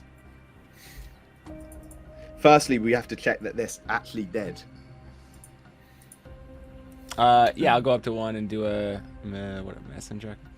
Medicine check. Absolutely. The 6. Definitely appears to be dead. Shows clear signs of the master's work. A lot of light cuts and heavy impacts throughout that seem to have ended the lives of these bird people. Oh yeah, these guys are real messed up. And then I'm gonna search its body for any sort of information. Yeah, any like letters, insignia. You find a couple gold coins and a ring. There doesn't appear to be any insignia. Harmon, But- anything on your side? Actually, I see another body over here. Another raven. Not much else. I'm going to check the master. So, the master's room would be this area down here at the bottom. Oh, I thought this was the master lying on the floor. Who's this? Oh no, this is another one of your fellow monks who has perished in combat. Actually- Philistine. Philistine, sure. You guys' Yeah. tokens are too small. Hang on. I was wondering. There we go. I mean, I am a little guy. Did I just find the source of their entry? You think you may have. Where are you, Carmen? It looks like to be some kind of dining hall. I'm over here. Hey, let me just kick this raven real quick. Okay. How do I kick it? Oh, you just kick it. You can kick it freely. They don't respond. Yeah, I'd like They are to very dead. investigate the blown open part here. Does this look like magical explosion or conventional? Oh, it's very magical. Yeah, guys, this wasn't just like this wasn't just fire. This was like spell fire, you know, for sure. And I'm very sure.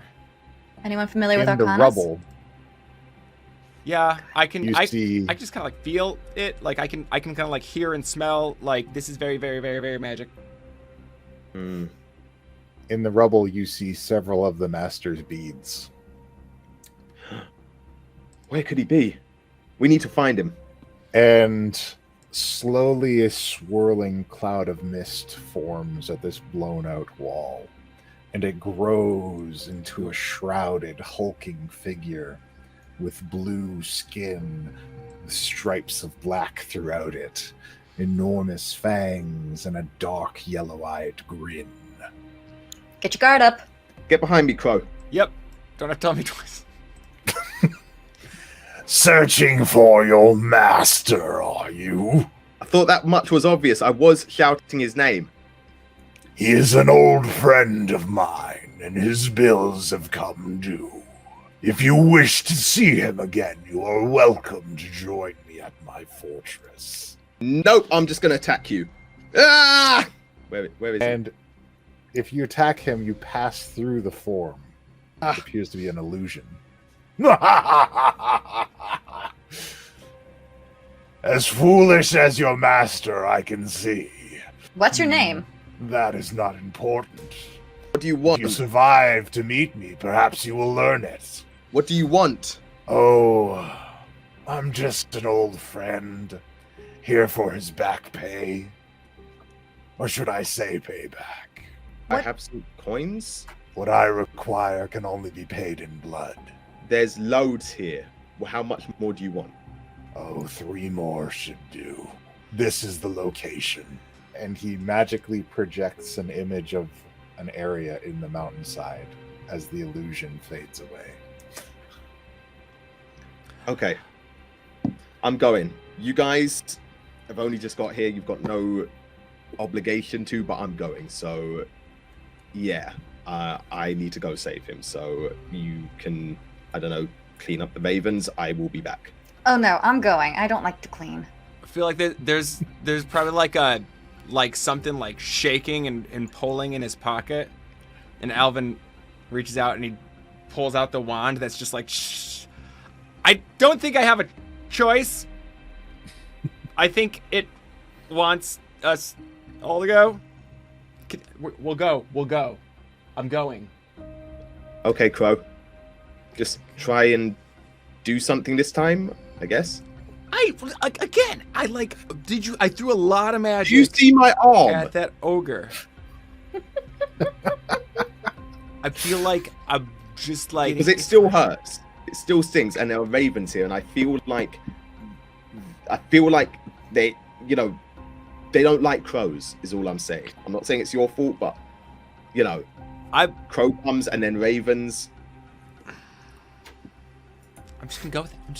Okay. Yep. Think of it as a way that he's motivating you. Yeah. Sure. Let's do it. Let's go. You got it. Let's go. Should we fix your arm first though, because that does look very bad. That would be nice.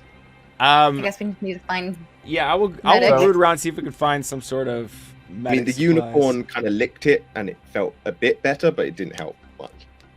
So you guys will find 3 potions of greater healing in it, but don't use them just yet because you will have time to rest on the road. Yeah, I'm gonna look for just head to the fortress and recover. Basic medical supplies. See if I can dress the wounds. You find 1 healer's kit and the 3 potions of greater healing. Excellent. And we'll take a little break right there as you guys journey to the fortress.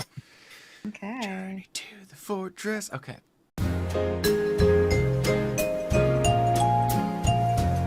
There was once a time when evil and injustice were kept at bay by wandering heroes. Like my great-granddad had like a magic sword and everything. But even though adventuring has been replaced by regulations and red tape, I gotta cut patrols, and then I get called, there's not enough patrols. Mayor's up my ass. one paladin won't let that stop him from protecting his city. Have you ever been on the receiving end of a misplaced fireball? That's what we're trying to stop. And he reaches into his jacket. What do? Get a fire! Damn it! We want to make sure that Mr. Colborne respects a very reasonable restraining order, as I'm sure you can understand. We're not actually gonna let him dictate department policy, are we? Until it's not really up to him anymore, because that's kinda how bureaucracy works. You're gonna take a little trip out to the country. Maybe get to know the better side of people. Just so we're clear, this isn't permanent. Now, Paladin Officer Tavastir Colbran will have to get used to a new post. Open roads that stretch out into the vast countryside. Large ankegs roaming in the pastures and over the high-rise down into the valley where you can see the town of Eberhard. A new partner. Cleric Dancleus Bloodtooth speaking. And a new kind of peacekeeping. Sorry about the disruption there. Can I offer you some donuts? One is a loose cannon paladin. As soon as he stops, I'm gonna bolt out of the car and just head down the alley. I need you to make your attack action, if you would, as you hurl this metal pizza. The other is a straight-shooting cleric. Demon Lord, can I ask what you're doing here in our town? That which was taken must be returned. Well, it sounds like a property dispute. One is always on alert. I fear someone might be watching us. The other always sees the good. From time to time, folks need invisible walls for whatever reason, and that's their business. Together, these friends. I wouldn't say friends, more colleagues for now. These colleagues for now will learn that this country town, You know, in this quiet town, sometimes you have to look at even the most mundane and boring thing in order to get even the slightest bit of joy. has more going on than meets the eye. Just this dark red liquid, dried and caked onto the surface here. He'll run his finger in it and like lick his finger. Or does it? It is strawberry jelly. The classic buddy cop comedy. Big city crime. I'm sure you got all kinds of mob bosses and drug busts. Meets the world of Dungeons and Dragons. Super villains, liches coming through, trying to unmake civilization and all that sort of stuff. In Eberhart, PD&D. Is that a fingerprint in your donut? Oh yeah, that one's that's spoken for. I eat that donut. Dang it, Archie. How long we known each other? Long enough to know that you don't travel with no dwarf. Trust the nose. Does he smell evil? Oh, yes, me and my Harold, we would take long trips, our legs intertwined with one another. We could barely contain our... Those sort of stories maybe you save for the girls' night, huh? Subscribe now on Apple, Google, Spotify, or wherever you get your podcasts. There's never a bad day in Eberhart.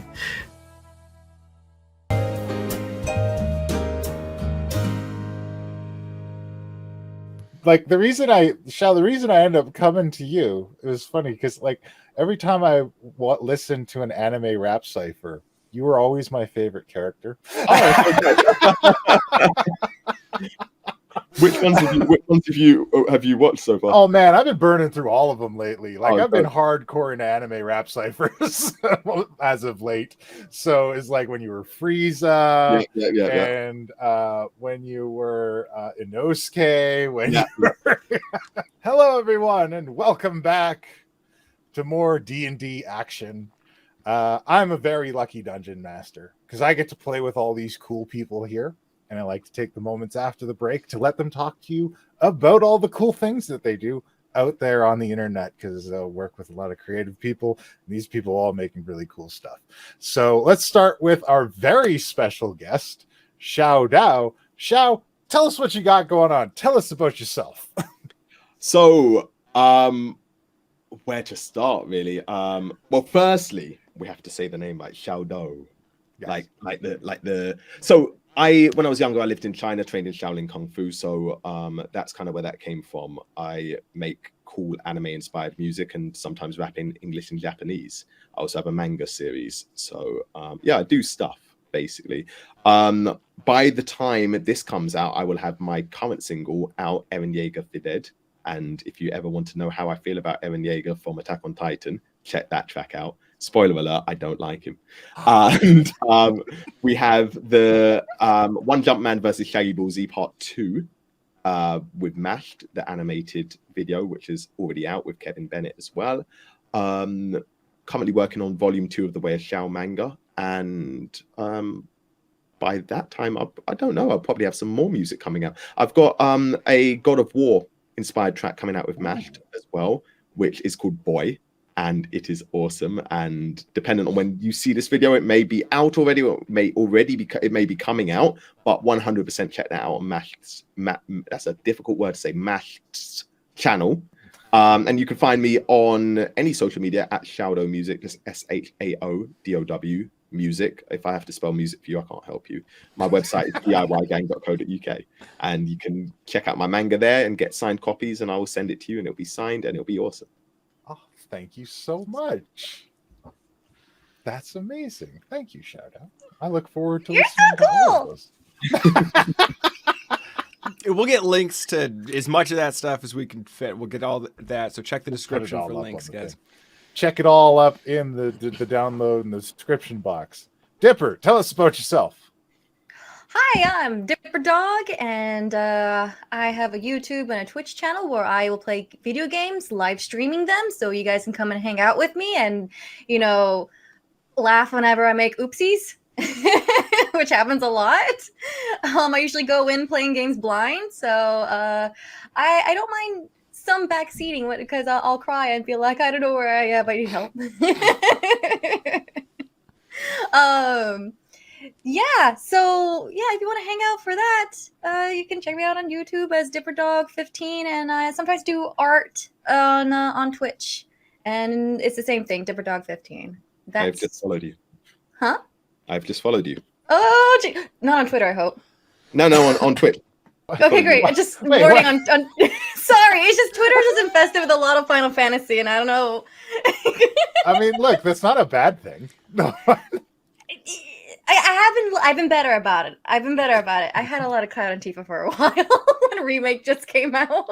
So when I was getting my hair cut, I'll tell you this story. I guess we'll tangent a little bit. When I was getting my hair cut, it was a unique experience because it was the first time I had a hairdresser that knew a little bit about what I did, knew about the guests I've had on the show, and they even knew about you, Shao. And they were super excited to hear. I was like, yeah, I'm doing a game with Shao. I'm really excited about it. And they're like, you're doing a game with Shao now? I was really cool. We're going off about all that stuff. And I started talking about you, Dipper Dog. And I said, yeah, she's like really into like the Claudie thing. And then there was like a deep breath. And then there was like a centering of my hairdresser when I brought up Claudie. And I was like, oh dear. I think that's hilarious that she knew what you were talking about when you said that. There's a lot of weird shipping stuff going on with the Final Fantasy. Look, folks right I'm leveling out and I'm focusing on 6 right now because that is still my #1 Final Fantasy game. I love 6. 6 is a special work of art. I've always been an 8 guy, but that yeah. I have a Sephiroth song, so I mean that tells you everything. Yeah. All right, I gotta go check out that link. I've got 2 things actually. So I'm going to be performing at MCM Comic Con in London and Birmingham this year, and yeah, I'm actually on Twitch as well. So I stream Smash Bros. And don't play me, you won't like me because dude, I'll play you. Oh, who's your main? I don't have one, but I'll play you anyway. Let's do it. If it's 64, I will totally take you down as Pikachu. Puck is not afraid to lose at games. I'll play Kirby because he's the best character in the game. I'm not afraid Kirby to get good. bodied over and over again in any video game. Sign me up. Madmaker, Alvin, tell us what you got going on. Hi, I'm Jonathan, also known as the Madmaker. I've never played a Final Fantasy game. You can find various stuff I do. I'm the main producer here at the Mercs of Mischief channel, so on our live stuff, you find me pushing buttons. You can blame most technical difficulties on me. I have TikTok. I'm on Twitter. I'm around. I'm probably going to be doing a little more of solo content coming up. So, check out my link tree down in the description, and you can find all the stuff I do. And most importantly, he is not a raven. I'm not a raven in any way that anyone could prove. Are you a writing desk? I'm not sure. Because I've heard that the two are quite alike. Anyways, we're going that deep cut Alice in Wonderland humor. I'm Puck. I'm the Dungeon Master. See me on Sundays. I'm probably still world building when we put this out for our next campaign. You catch me on Wednesday nights on YouTube on Puck in Talk. I'm also working on a video right now, which I wasn't going to make, but then I decided to make it about the origin of kobolds, because there are 3 different kinds of kobolds, depending on who you ask. And the logic behind it is kind of wild. So I'm going to dig into that. And that's it. That's me. That's Puck. All right. You guys ready to get back into it? You ready to avenge the attack on the monastery? Do it. All right. Are we going to long rest in the interim?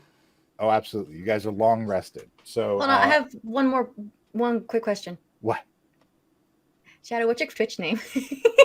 I'm gonna follow you back. Shao music. So SHAODOW music. Gotti. Awesome. There. Thank you. Okay, now back to the game. It's okay. We're recording it, so we can cut out whatever we want afterwards. Yay! Anything we do now is Sarah's problem. We love you, Sarah. You're welcome. All right. Oh, actually, I'm probably gonna be the one. All right. Well, you're welcome. No, it's fine. I got it. Hey, you know what? I'm not gonna edit it out. For long rest, if you actually right at the top of your character sheet, there's a button that says long rest. If you click it and then click long rest, it'll automatically heal all your stuff and restore all your things. Oh, okay. Well done. Because when you get a long rest, all your stuff comes back to normal. You're back fresh, ready for battle. When last we left our heroes, after being asked to respond to an enemy to the gates of the village, they defended the village. They defeated the invaders, but only to find that this was a distraction while the monastery was attacked. Their master is now missing and many of their compatriots dead. And they have been invited to a fortress by a mysterious, powerful being. They've had time to rest, but they arrive at a mountainous cavern where a small, dark entrance awaits them. And let me bring you to the scene. Here you are. So you are all able to move freely in here, and I will describe things as you go. And you can utilize your skills to perceive and investigate and try to figure things out as you move through the space. Okay, so they're going to be expecting us, so I think we need to be aware of traps. First of all, let's make sure that they have a hard time finding us. So I'm going to cast Pass Without a Trace again. Very well. And can I do Dark Vision as well? Absolutely, you may. Okay. All right, so let me start with Pass Without a Trace to make sure that you guys are okay. It's serious time now. Pass Without a Trace. They all have +10 to their stealth checks. Okay, so we now do a stealth check? Yes, if you wish. Start off stealthy here. All right, we got 25, 32, and 23. You guys are pretty stealthy. Okay, then I'm going to hit Dark Vision as well to make sure that we don't get run up on. Okay. Touch, duration 8 hours, willing creature. So who do you want to give Dark Vision to? I think it's best that I take it. Very well. As you can see, your field of vision has increased. As the Dark Vision takes hold, you can see deeper.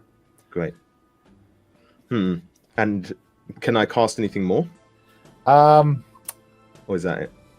Probably, but it may not be, because most of the other things are fixed positions. Right, okay. So. Same with darkness. Darkness is a fixed position. Did you Yeah, still want to use that? Darkness and silence are both a fixed position. Right, Yeah. okay. So those would be better to use like once you know where something is. Yeah, that makes sense. Okay. But yeah, excellent prep. Oh yeah. Can't see. I mean, I can see in the dark like a bit, but I'm pretty close to the ground, so I'll go ahead and kind of like shuffle around. I'm gonna check for traps by the entrance here. Yeah, good idea. And also see if there's any. Try to figure out if there's any kind of like magical effect barrier sort of at the doorway here to the cave. All right. Hold up with your dark vision. What do you perceive inside? Nothing yet. I don't want to walk too far into the entrance until we've checked to make sure that there's no traps. Like I said, they're expecting us, so I wouldn't be surprised if there's some sort of ambush here. Can I roll a perception in case I hear anything? Go for it. Absolutely, you may. I got my nat 1 out of the way. Not a thing. Sounds good to me. Should we all maybe roll a perception? If you wish. You may play Dungeons and Dragons as much as you like, sir. Yep. Can I actually go to investigate? Since I'm doing kind of close looks here. You see a little better, but don't notice anything. Oh, that's a dirty 20 on my investigation. Nice you one. notice that the ground of this cavern is very well traveled as you investigate it, and there are a number of marks and chips along the edges of the cave, as though people walking out with long weapons have banged against the sides. So there's a lot of signs of frequent traffic through this place. Yeah, guys, I get it. Like, it kind of looks like there's a lot of people moving through here a lot. Like, this is a doorway people use. This is like their main door, I think, and they're kind of coming and going. As far as like here, and I'm pointing out, they got like big weapons, or maybe they're moving machinery through here or something. It's kind of hard to say. Do you think we should maybe try and find a different entrance? I mean, if we can try. If we can. Can you fly up and check around? I don't actually fly. I thought the crow thing was more like figurative. You said you were a crow. You told me you were a crow. Yeah, I thought that was like in spirit. Carmen's enjoying all of this. Dragon in spirit. You see, if I tell you I'm a dragon, it's because I'm a dragon both in spirit and because I'm a dragon. So when you say you're a crow, I assumed that you were actually a crow. I was just kind of trying to diffuse the situation at the time. In all like literal, practical sense, I am a halfling, which is much like a human but shorter. That's a lot less interesting than a crow. I'm going to keep calling you crow, but I will bear that in mind. Okay. How about this? A halfling with a crow spirit. Yeah, I'll just call him crow. Whatever works for you guys. Can halflings fly? We cannot. If we throw them. Oh, that's an idea. I mean, I can climb. Okay. Again, these aren't like super things I normally do. I mean, I think we should look for another entrance if we can. If this is a main entrance, the worst thing that we can do is walk straight into their trap. Yeah. It would. Yeah, I mean, it would be kind of weird to trap the main entrance, but then again, it would be a smart thing to trap the main entrance. But if there's got to be a way around the traps or to disarm them or something, for sure. Okay, well, I can see very well in the dark, so. Maybe stand behind me. Yes. I'm definitely staying behind. All right, let's take a formation order. And I back up and gesture. Cobalt, you lead the way. After you. Pretty much. Let's go. All right. Alvin, Crow, did you want to be in front of me or behind me? Middle is great for me. Yeah. As you step into the cave, there are a number of strange rock formations. It seems the section of the cave, there's this jutting, hard, dense rock from the far eastern wall. And then there's a smaller stone, almost like a seat, jutting out of the ground, just a short distance away from that. There's an impressive gray stone arch sculpted out of the earth in one of the alcoves to the right side as you walk in. But besides that, the cave appears dark and empty. How far can you guys see? Yeah, I don't have any sort of dark vision, so how far can I see? Okay. About 10, 20 feet in front of you. It's not very far. I can see slightly further than where you're standing. Okay. So maybe we should investigate these rocks first of all. Yeah, I mean, does it seem like I have a torch? Does it seem like a bad idea to light that right now? I'm hoping that won't blind me. No, not unless you look like directly at it. It's just like if we're gonna draw attention to ourselves. But if you guys aren't worried about it, I think stealth is our primary focus at the moment. Okay. So let's keep lights off. All right, just follow me. All right. I'm going to run into the darkness. You're going to have to keep up. Oh, okay. As he run forward rushes and knock into forward. his legs. Oof. Right, let's take a look at these rocks first of all. It looks like this cave doesn't go anywhere, so there must be some sort of secret entrance. Carmen, you check out that rock over there. Crow, you check out the big one.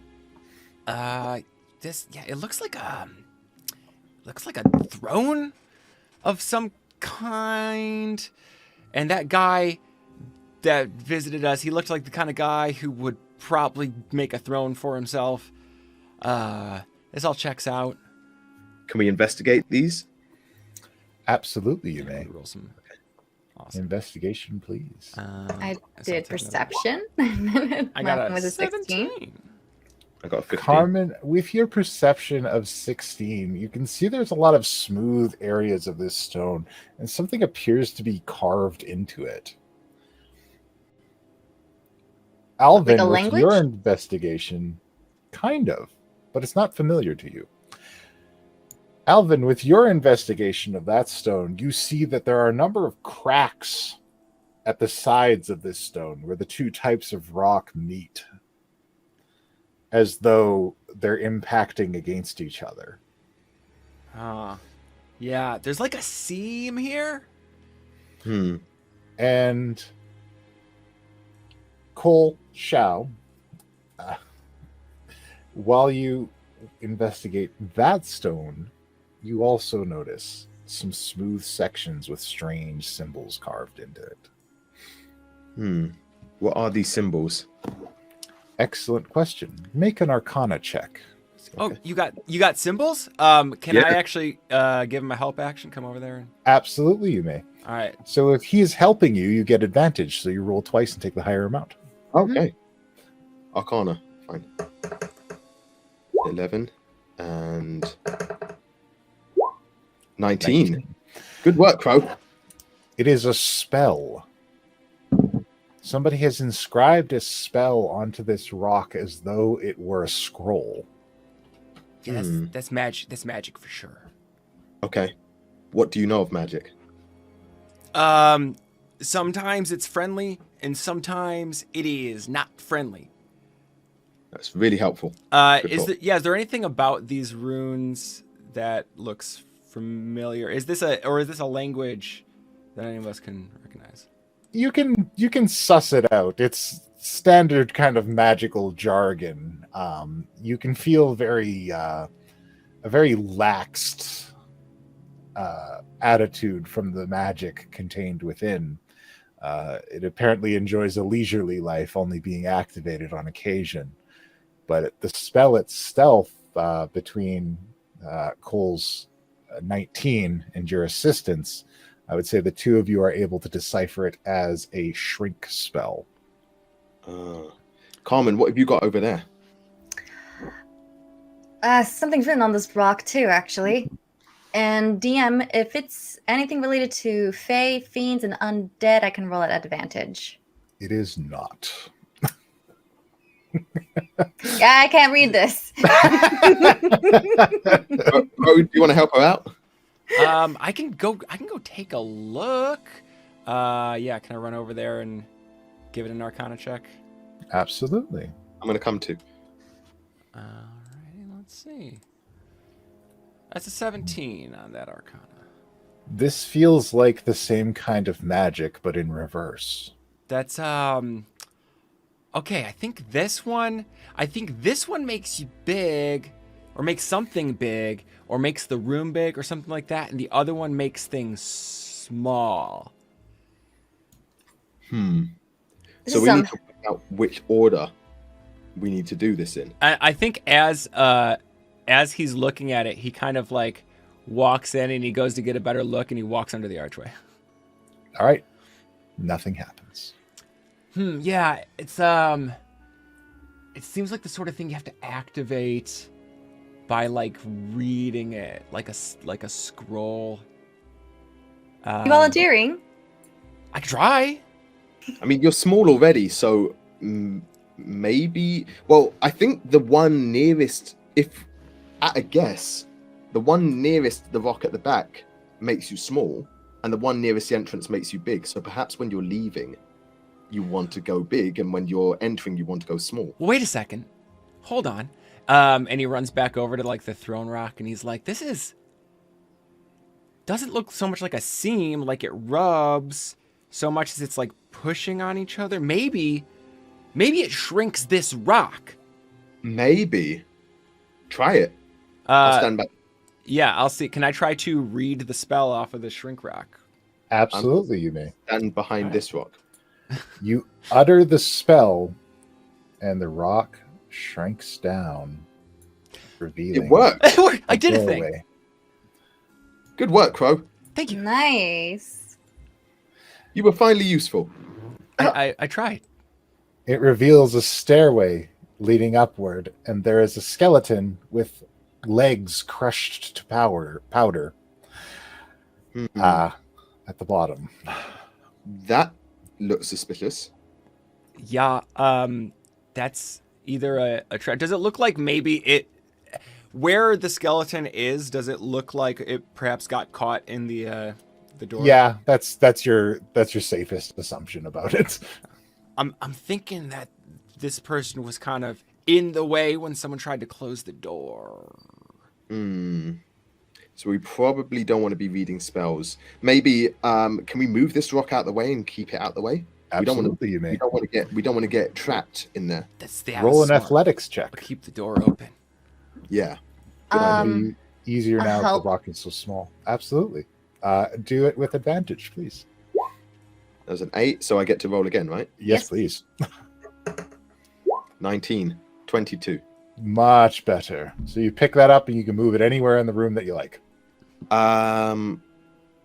Let's put it underneath the arch. Very well. Okay. And So at least we'll have a little bit of time before we get trapped again. All right. Okay. The way Should forward is we- revealed. Should we maybe make it big? If it's under the arch and we make it big, is it just gonna crush the arch? It would. Then it can never be made big again. Well, Yes, and so if we crush the arch so that it can't be made big again, that means that nobody can use it against us. I mean, And they can't hide. It's worth a try. Yeah, I'll run over there and read the spell off of the arch. All right. You read the spell off the arch, and the rock expands, crushing the arch. And I jump away. There we go.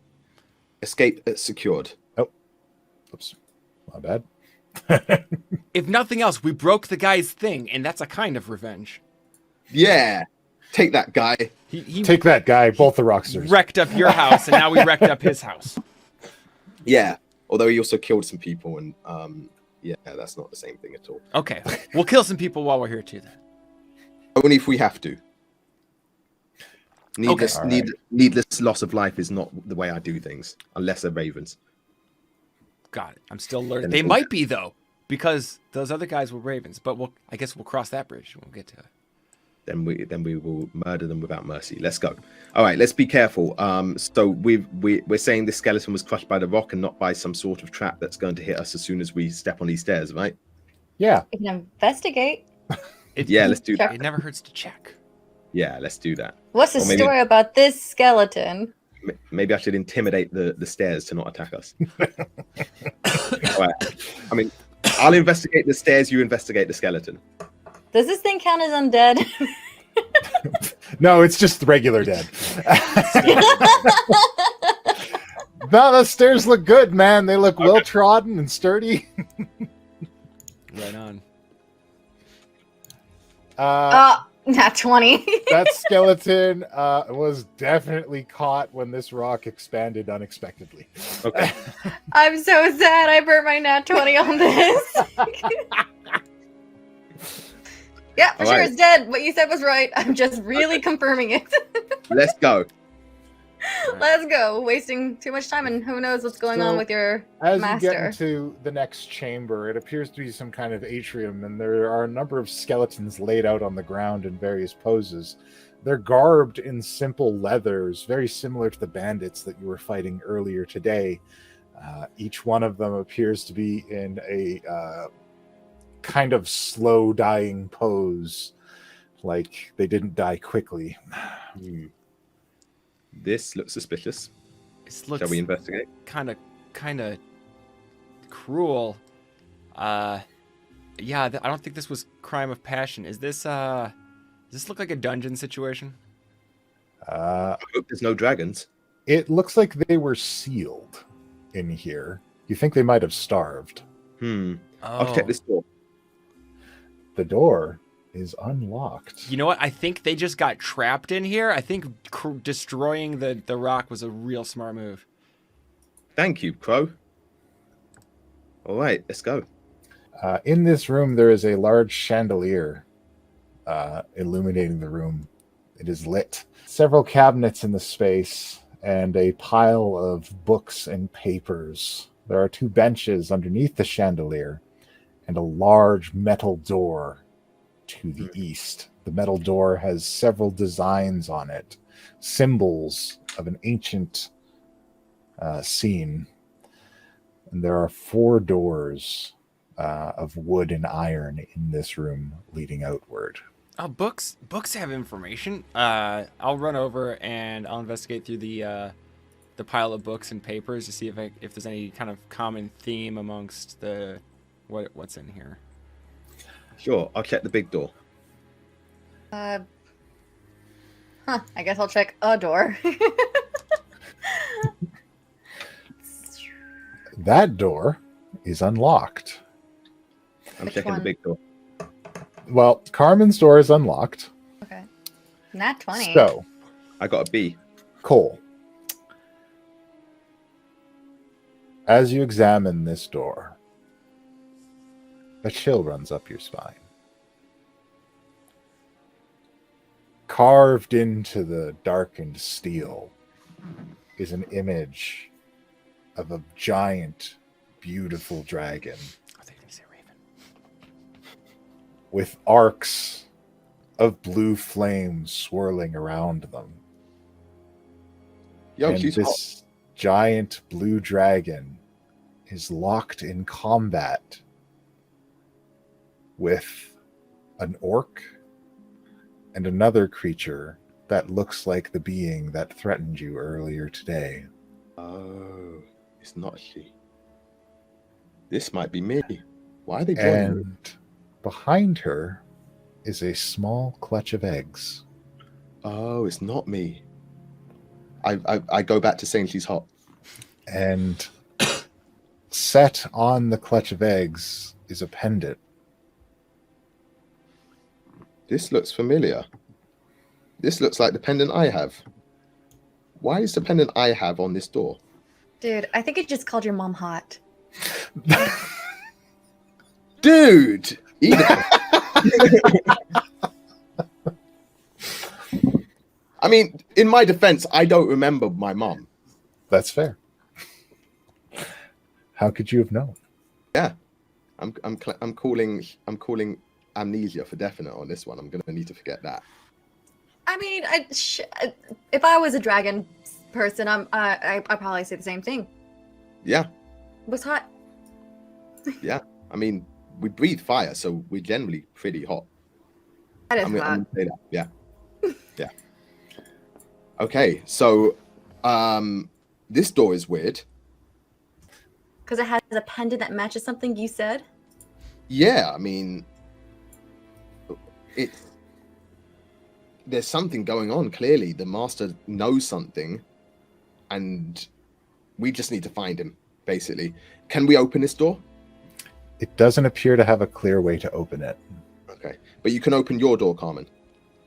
I'm about to check as she walks back after you were like saying like, "Oh, she's hot." You open that door Without and you investigating. see a bolt of lightning leaping about the room and a hand of blazing fire crawling around the room. And this room is full of books and shelves. I didn't do it. Maybe close the door. Yeah. Was there anything of note in this pile of books and papers?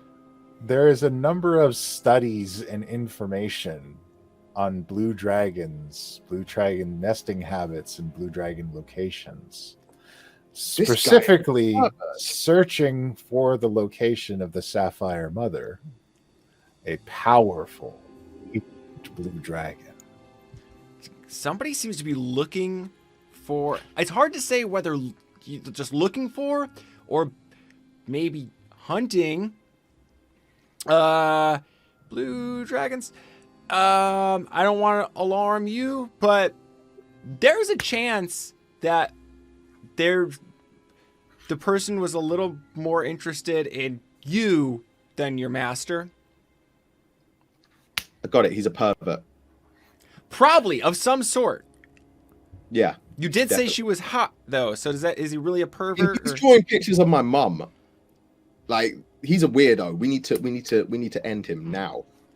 Apparently, my mum. I don't know. I haven't met her. If I met her, I don't remember. You might have siblings too, actually. I could do. It's looking like. Why do they have to be? It don't have to be related to me. It could just be an unrelated hot dragon. It could just be a different hot blue dragon that you somehow ended up with their pendant. Either way, this guy's a perv. We've established this. Okay. Yeah, probably. Wait, didn't he say that your master owed him something or took something from him? Probably some nudie dragon magazines. What if it was you? Oh, all that. I'm just So this is a spitballing trap here. for Kobold, is what you're saying. I'm not saying anything. I'm just throwing out possibilities. I want that purple thing in the room. It looks so nice.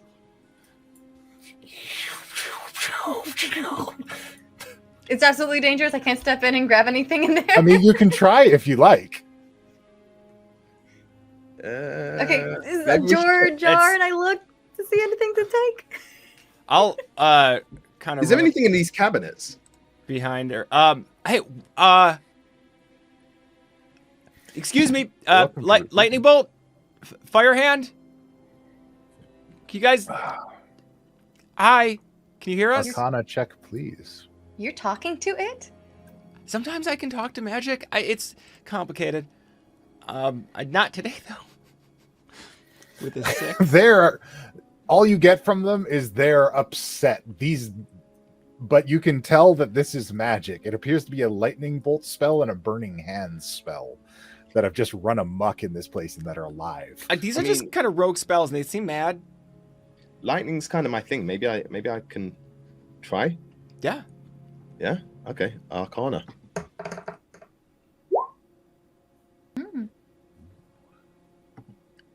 Hey, stop that.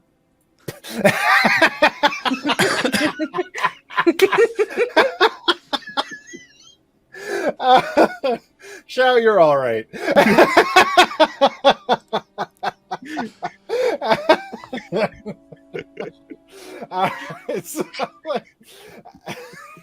I need a minute.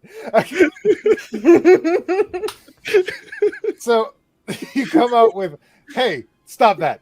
And the lightning bolt kind of like stuff around, and it's moving like a snake now in front of the door, and it appears to have a keen interest in your weapon. In my weapon?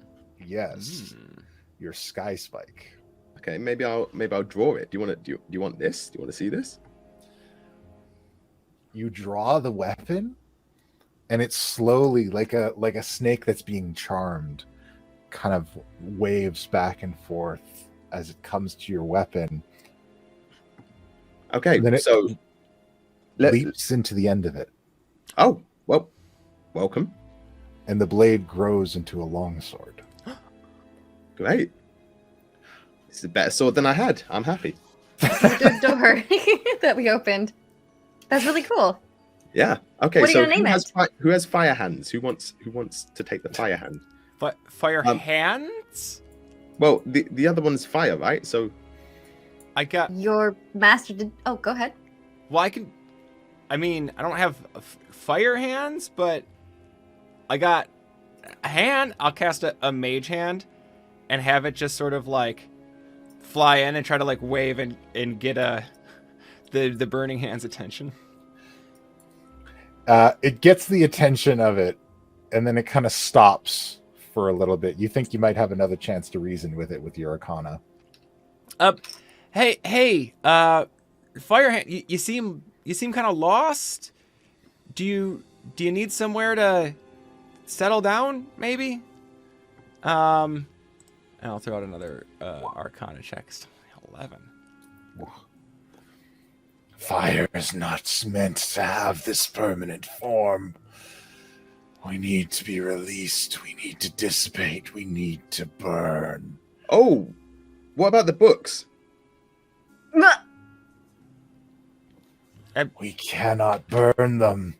We try and try. This is not our purpose. This is not what we are to sear. Well, maybe we just put you out, and I'll cast a ray of frost at it. No, wait. Wait, hold on. What about my sword? Oh, yeah. Oh shit! Mention Yeah, that do before. that. I forgot you had a fire sword. Yeah, I was just It's a sickle. Sorry, fire sickle sword. You almost ruined it. A flame sickle. I'm sorry. It seemed like it just kind of want to be done. I don't know. Sickle? Yeah, the flame sickle doesn't do anything. The when I mage draw hand it will be out. like, and kind of lead it back over to Carmen. It comes out to your sickle and puts a finger out and touches it, and the flames drain away from the hand into the sickle until a blazing bright red key falls to the ground. Great. You almost destroyed the key. Come on, Again, Chloe. I'm guessing. Heads up, man. Sorry. I like your effort, though. Teamwork. You stopped Yeah. it. You know, in front of it. It's fine. Teamwork implies that you did something. I did the hand thing. I talked to it. He stopped us from getting trapped. Got some information. Rocks. Oh yeah. Okay. Are we checking this room? Do we want to see what's in this room that looks like Yeah, books? let's raid this place. They already Okay. raided your home. Do the same thing back. Yeah, and drew nudie pictures of my mom apparently.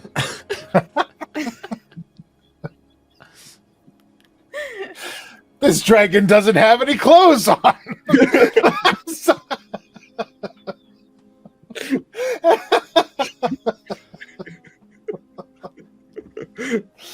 Scandalous. So, you guys walk There's into something over here. It looks like a statue of some sort. There's a statue of a grim-faced man holding a lantern. The lantern has a pale blue flame glowing inside of it. There is an inscription down near his feet. And it says, "Illumination breeds truth." Okay, so we need to light up this place. Didn't we just have fire? Yes. Can we use it? Or is there Okay. another way we can light up the room? I'm gonna pull a Thundercat open thing where I just pull it out. The sword. I'm like, sword of fire, give me light beyond light.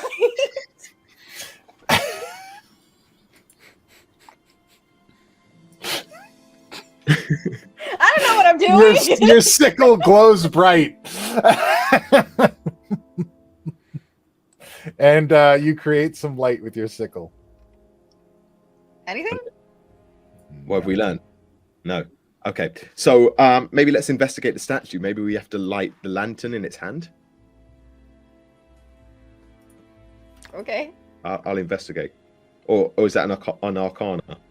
You can investigate or arcana. I'll do an arcana. Absolutely. There is a pale magical light coming from the lantern. It's kind of a light blue in hue. So maybe we make this light brighter. Crow, can you do anything? I can try to. Talk to it. I could try. Blue light. You seem like pretty mad. You've probably been in here for a while by yourself, yeah?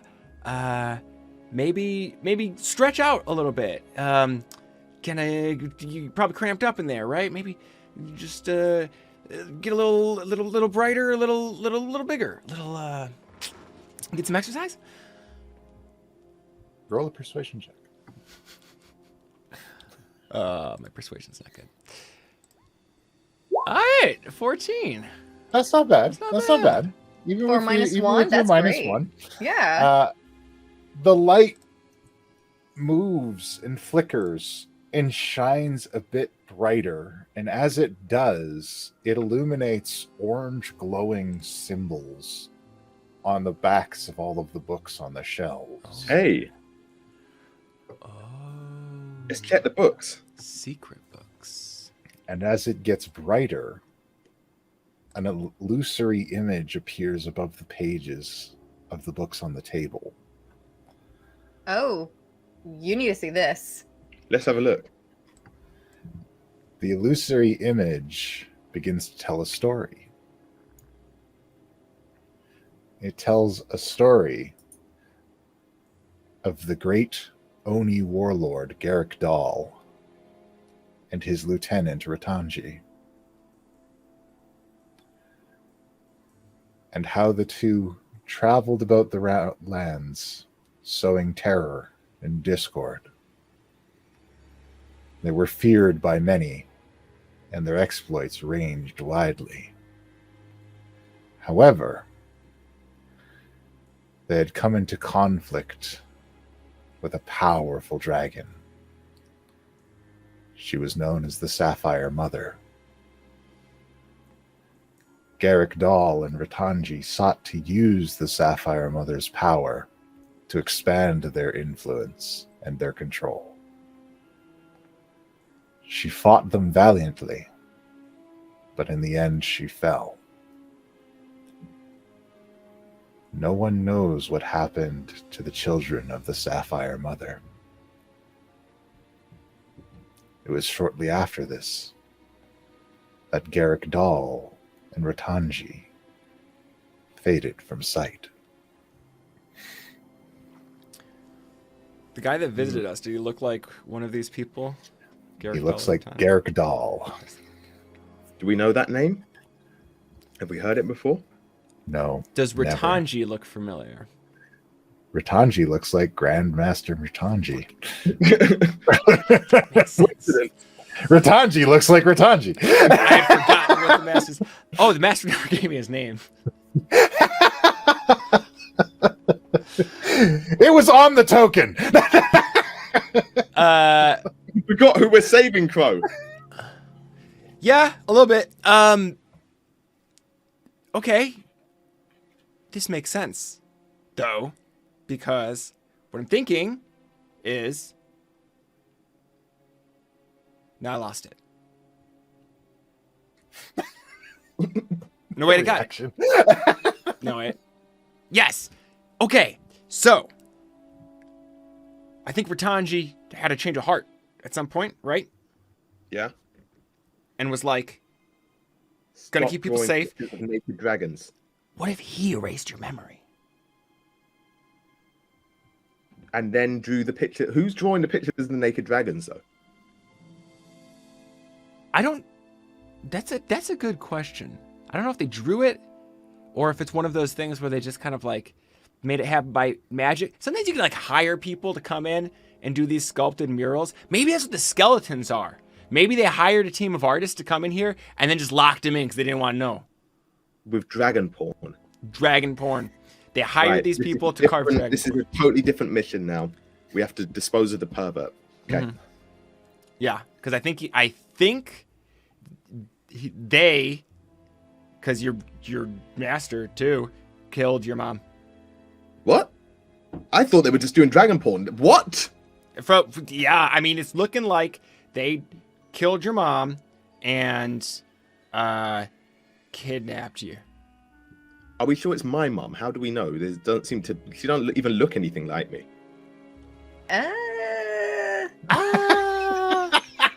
I don't know how dragon and dragonborn and half dragons work.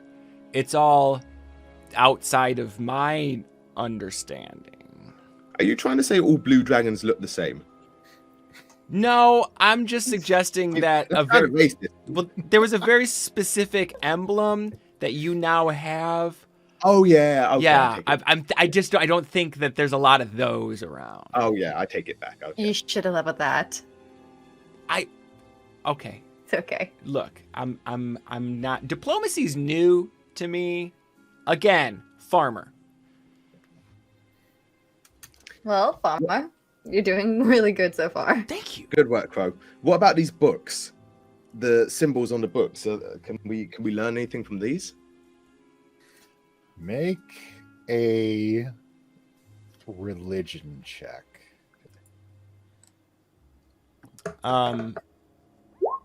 4. I'm pretty well versed. I've read a lot of religious books in my day. All right. Can we go with the 15? That's a little bit. That's a little little better. So, Cole, you're not able to. But Alvin and Carmen, you guys are able to suss out that these are giant runes. This is giant language, and it is a lot of symbols and indications of the war with dragons, between giants and dragons, and a lot of allusions to being able to harness the power of dragons against them. We're gonna have a giant problem, and I don't mean like as a metaphor. I mean, yeah, real big problem. Yeah, literally, Mhm. giant. You think there's actual giants? Well, they exist. So there was a whole thing a long time ago where it's do you know a lot about like dragon history? I mean, amnesia, dude. Right, sorry, I forgot. So sensitive. Basically, there was kind of a long time when dragons were sort of in charge of stuff, and like giants also wanted to be in charge of stuff. And then like there was a war, but then there was a lot of infighting between different like dragon factions. So this is all pretty much history, but it's like magical history. And yeah, they're at some point, I think they kind of made a treaty because they had just killed each other so much that they finally realized that was a bad idea. Yeah, sounds like a bad idea. Yeah. So yeah, there was definitely a point where giants spent a lot of time figuring out how to kill dragons and vice versa. And this, as far as I can tell, is a fair amount of research into that whole. Yeah. Maybe we should move on to the next room. Agreed. Yeah, we'll see what's on the other side. So, as you guys walk out of that room, who has the key? Did Carmen pick it up? Did we pick up the key? Sure. If she explicitly didn't, Alvin would have. Yeah. So I'll let you decide. Whoever has it. You picked it up, Alvin. Okay. Yeah. Alvin, it shoots out of your pocket and slams into this big metal door. Oh. And this shimmering flame comes up behind the mural, kind of illuminating it from behind with these waves of fire. Oh, that's unusual. Did it go into like a keyhole? It just kind of dissipated into it. Guessing we still can't open this door yet. I think there's other elements that needs to go in this door. I think we need to check the other rooms. Let's go. I'll check this room. Okay. All right. I'll check this one.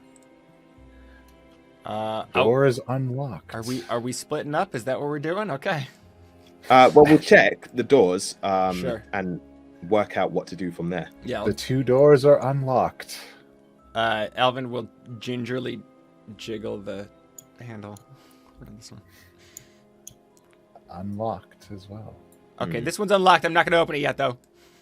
Is that a treasure box? Oh, Hey! Yes, it go is for a that treasure one. box. And in fact, as you come into the room, you can see that there's a giant pile of treasure at the back as well. You can see it glimmering in the darkness. Do you know what? I'm going to stay by the door because this feels like a trap.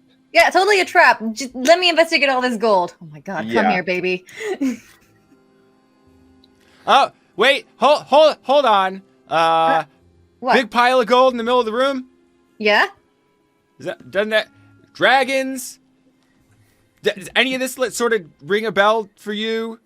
Or they had so much gold they didn't know where to contain it because they didn't have enough containers in it? You know what? Yeah, I'm going to stand here by Colt, and you go ahead and look at that pile of gold. All more for me. And I dive right in. Okay. Carmen, as you So bad. reach into the gold, Yeah. it begins to turn to liquid and wrap around your body. Yeah, I kind of felt like something like that would happen. I need you to make a Constitution saving throw. Can do. I love getting in trouble sometimes.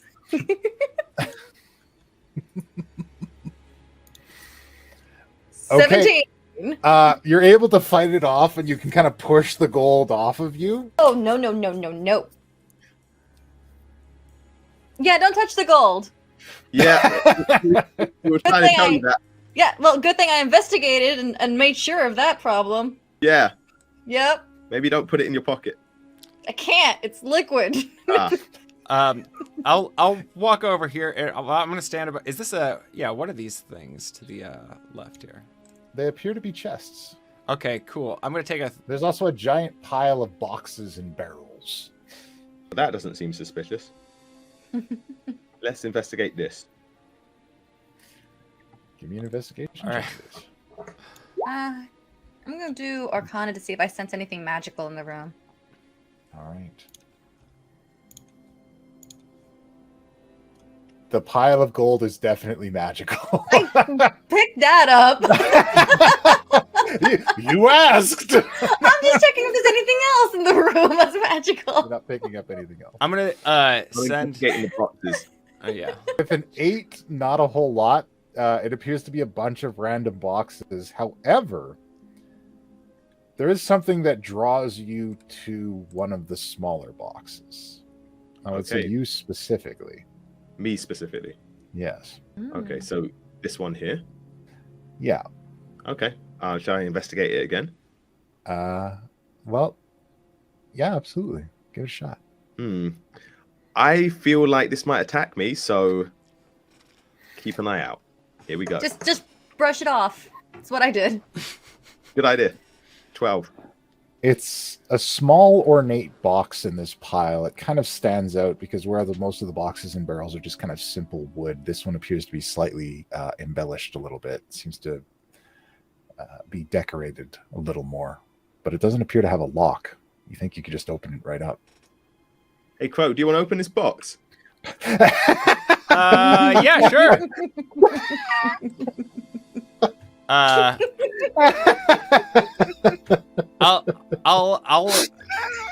it's like a small one. Yeah. I'm like, ooh, this one's fancy. I'll pick it up and I'll kind of like knock on it.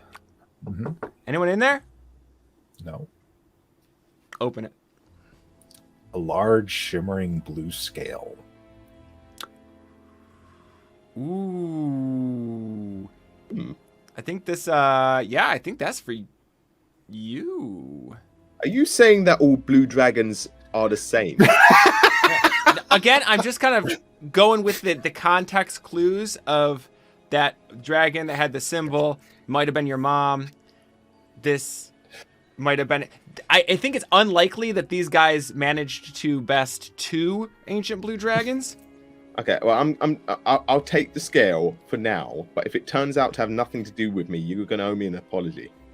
I'll just apologize anyways. I have no problem. I apologize a lot, and I'm fine with that.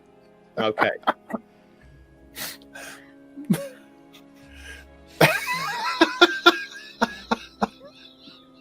And then Elvin will awkwardly like kind of walk over here, I like how it's just seamless. Hey, Alan, come over with this box. I'll come over by this chest too, and chests he's a little more wary of, so he'll send a mage hand over to kind of knock on the chest to be like, anyone in there? I straight up Nothing. open mine. Nope. Okay, cool. I need you to make a Constitution saving throw as the rope on the inside of the chest lid pulls open a bag of poisonous gas that spreads out around you. Let's do it. Carmen. Stop doing things. Cool. Poison. Carmen takes 14 poison damage. Nice. At the same time, I'm opening up this chest over here. Maybe we can stop touching things in this room. This room seems to want to kill us. And that is one of the first lessons of D&D. Maybe we should stop touching things in this room. Crack it open. This one, you crack open and a series of darts shoot out. I need you to make a dexterity saving throw, please. You open it up and it's actually just a slat that hangs down connected to the top of the lid, and when it clicks at the top, It's a 9. cool. You take 11 piercing damage from the darts. Yeah, guys, these aren't even magic traps. I think we should maybe not do things in this room anymore. Well, I mean, there's no way they're all trapped, and I'll open the third one with my mage hand. I'm not moving over there, but I'll just open it with mage hand. You open it with mage hand, and the box and like 10 feet of ground around it just slip into the earth. I need You that were one saying? from back here, though. You were Was saying? there? It just seemed weird that there wouldn't be, like, usually you'd think there'd be a couple. Look, in all the books I've read, there's like a couple that are trapped to hide the one that's not, and it's weird that they all are. Oh, wait, Yeah. but the big pile of stuff wasn't. All right, now this is making sense now. Yeah. Mm. So was there anything inside my box? No, just the poison. Just poison. Only God. Rip. So- It's almost as though this room is punishing greed. What have we learned? To keep exploring until we find what we want. Oh, okay. Yeah, fine. Let's go. Never quit. You okay? Call out the rest of that line. You need to heal? It's like It's a lot green of- smoke coming out around. Just don't get near me. Okay. All right, let's try this one. All right. Open the door, and the racks upon racks of weapons in this place. Is racks on racks on racks? On racks. On racks on racks. Oh, neat. Should we touch things here? I kind of feel like that we shouldn't. Well, no, but I mean, that doesn't mean we can't, like, say hello and see if any of them. Sometimes weapons can talk. All I'm saying is, if the shield is poisonous, I give up. Hey, I'm over at this rack of weapons. Hey, any of you folks over here, feel like talking? As the swords rattle on the racks. These guys are upset. Arcana check, maybe. I mean, yeah, I'll just generally see what I can suss out from any of this. There is magic here, but it's not the weapons themselves that are magic. The magic is binding something inside of the weapons. Oh no. Try talking to them. Tell them to stop it. Hey, you guys, you're real loud, but I can like hear you. If you want to tell me what's up, I might be able to help. There's no response. Is it come from these particular weapons or like everything? Everything in here. Yeah, something on a first pass. Yeah. Something seems to be like trapping the stuff. I think Alvin's actually just going to kind of close his eyes and walk through the room and try to feel out, are there any wild or chaotic or upset magics in here that kind of call to him or speak to him. All right. You feel a void. Everywhere in this place, you feel that binding magic on each one of these weapons. But as you pass the glaives on the far wall, one of the glaives, one darkened and rusty with large chips out of it, has no binding magic on it. Huh. This one seems different. Like the rest of them are kind of like they seem like they're locked up, but not this one. This one's kind of just like maybe this one's doing the stuff to the other ones. Pick Maybe it up. it's poisonous. Pick it up. Pick it up. I mean, I'm very like I'm getting mixed signals here because I mean, it could be poisonous, but still pick it up. okay, Who has yeah, it? pick it up. I'm gonna look at this stuff over right all the way over here. You pull it off the rack and nothing happens. It seems fine. Now that I'm holding it, I'm like, anybody in there? Nothing. Empty. Yeah, I don't know. This one looks like it was used in battle too. Of some sort. Want to take it to the door? That big metal one? Yeah, let's try that. Yeah, we can try. We'll just go over and try to put it against the door. It's pulled into the door. Oh, well, that worked. What about the scale? Huzzah. The scale is pulled into the door as well. Oh! The dragon Huzzah. lights up with a shimmering blue, and the glaive appears in the hands of the large, demonic-looking creature. And the door begins to shudder and shake and descend, revealing a stairway leading upward. And we didn't even need to go in the fourth door. I mean, You didn't need to go in the fourth door. That's good. 'Cause there was a snake in there, and I didn't want to tell him. The other one's just a trap. are we sure we don't want to check the fourth room? Because I mean, it's real cool in there. I have night vision. I saw the snake, and I was like, nope. All right, that's reasonable. Yeah, let's go up the stairs. All right. God, more stairs. This place sucks. I would have thought the poison sucked, but yeah, okay. So That one sucked too. you guys go up the stairs, and you arrive in a throne room. And seated on a large stone throne is the image from the monastery. I told you this is the kind of guy who'd build himself a throne. True, full corporeal form. Could have come And- down the stairs to meet us, dude. What the hell? But then you wouldn't have learned anything. You could I have thought told we were us. stealthing. You could have just told us stuff too. You could have told us stuff back at the monastery, right? If this is about learning. Would you have really believed me? Oh, probably. I No, mean- you didn't try. It really depends on what it was.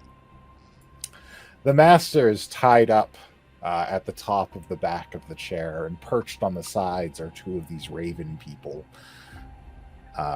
peering out over the scene. So you see, you were supposed to be my greatest weapon. But your Nevermore. master betrayed me. So I ask you, with the knowledge of all the lies he has told you, will you join me? And together we can reap destruction upon the land that has wronged you. Ask for how much? Let me say this. You come into my home, You burn my friends. You burn my stuff. You murder my compatriots. But worst of all, you hang out with ravens. Screw you, dude. I think Carmen probably knows Elvin. I'll never join you. Elvin took a step forward when this guy was like, "Will you join me?" And then when Cole started talking, he's, "Oh, not me." No, never mind. Sorry, you're absolutely right. I didn't mean to be right. So be it. I will find another. Initiative, people. Oh no, Cole is shook. Yeah. Cole is shook. Carmen's ready. Carmen's ready to I've got a go. plan. Guys, I've got a plan. Get them all in a line. Okay. But Okay. tell them to be in a line. No, get them to line. Get them in one. Get them all in one position, away from the master. Like, Oh, hurt him like can a totally sheepdog. do that. All right. Distract them. Fight time, folks. Let's go. Carmen, you're up. Okay. All right. So you want them together in one spot. Got it. Get them away from the master in one spot. Okay. Away from the master. I guess I'll walk over here and just be like, "Hey, bird brains, come over here." Taunt. And the two of them respond in your voice the exact same way. Hey, bird brains, come over here. Hey, bird brains, come over here. I told you not to listen to their lies. I turn around and be like, "Is that how I sound like?" A little bit. Kind of. A little bit, but it's fine. Like, yeah. And Carmen's Fine, we gonna. forgive you. Carmen's gonna prep, I guess, with again armor of Agathis, and we'll start with a crimson right. All right. So prepping shit. Next person. Next up is the Kenkus, and this Kenku comes down and runs up here and fires a bow at you. That's a 24. Carmen? Yeah, that one hits. All right, that's 9 piercing damage for Carmen. Oh dear. The next one stays on his perch and fires the short bow. He doesn't need to move. That's an 18. Miss. Okay, then you're all right. Alvin. I will go ahead and. Man, I got options here. We're trying to move him around, so I will go ahead and cast Infestation against Garrick Doll. See, you see Alvin's like kind of takes a run up like straight at the throne, and when he gets to here, he just sort of throws out his hands, and a bunch of little, they kind of look like bugs, they kind of look like birds, they kind of look like fire. They just sort of flit out of his hands and swarm around Garrick Doll. All right. So that's a con 10. Your saves save are so DC. low. My saves are so He bad. failed. Oh my god, really? All right. He literally could have passed that with a 2. Outstanding. But he did not get a 2. So he's got all this poison damage. shit flying all over him. He has poison damage, and he has to move 5 feet in a random direction. Right. Boop. He rolls out of his throne. Yeah. It's really the only direction he can go. Yeah, sorry to bug you, dude. Insect! And on his turn, he leaps forward through the air and lands in front of you, Cole. What's that? A staff with a large curved blade at the end of it materializes magically in his hands, and he comes swinging for you. I did this for you! He lied to you! I don't believe the lies of perverts. That's a 9 to your attack. So I don't imagine that hits you. No. Perverts! He's the one who took you away. Told you you're something you weren't. Let you believe he lies. You're the one staring at naked pictures of my mum. Apparently. I don't know. I don't remember her. The second attack is a 22, which I believe will hit you, sir. And he deals 11 slashing damage with that. Ouch. Now it's your turn. How do you respond to that? Can I cast the where is it? Patient defense. You may do that as a bonus action at the end of your turn. At the end of the turn, okay. Yeah, so you do it as a bonus action at the end of your turn, and then they have disadvantage on attacks against you. Right, okay. And uses up 1 key point. So first thing I'm going to do, darkness. All right. Darkness imprisoning.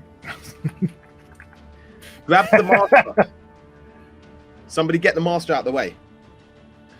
Alvin, you're probably in my line of fire. Get the master out of the way. All right. So Got it. darkness. Oh god, that's too big. I can't see. That's too big. Okay.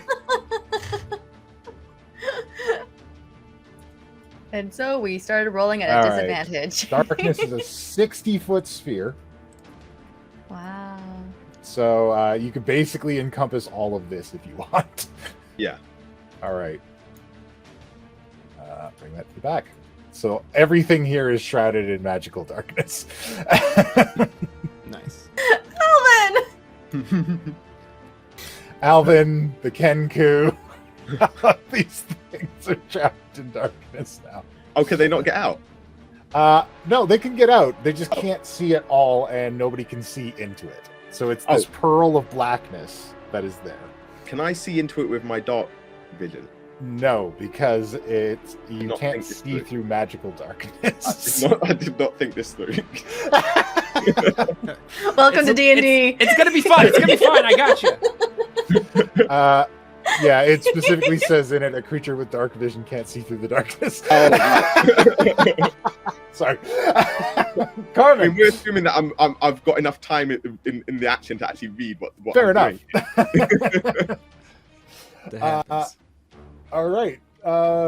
Carmen. Unless you would like to move, actually, Cole, because you can move away from this because he can't hit you now because he can't see you anymore. Yes. Sorry, you press and hold Q, right, to see how far you can move? 60 feet, and I can move, what, 40? You can move 40, yeah. Okay, so, right, I'm going to move around to the throne. So... I can get the master out of the way. Oh, you can? If you want, if you want to line up what you got. Okay, fine. So does the spell count as an attack? So I can't attack again, right? Yeah, the spell is an attack, so you can't attack again unless you wanted to use your bonus action for Flurry of Blows, but you would have disadvantage on those attacks because you technically can't see him anymore. Right. So I'm going to do the defense thingy. All right. Bonus action. Yeah. Patient defense. Very well. Patience defense, and are you going to move? No,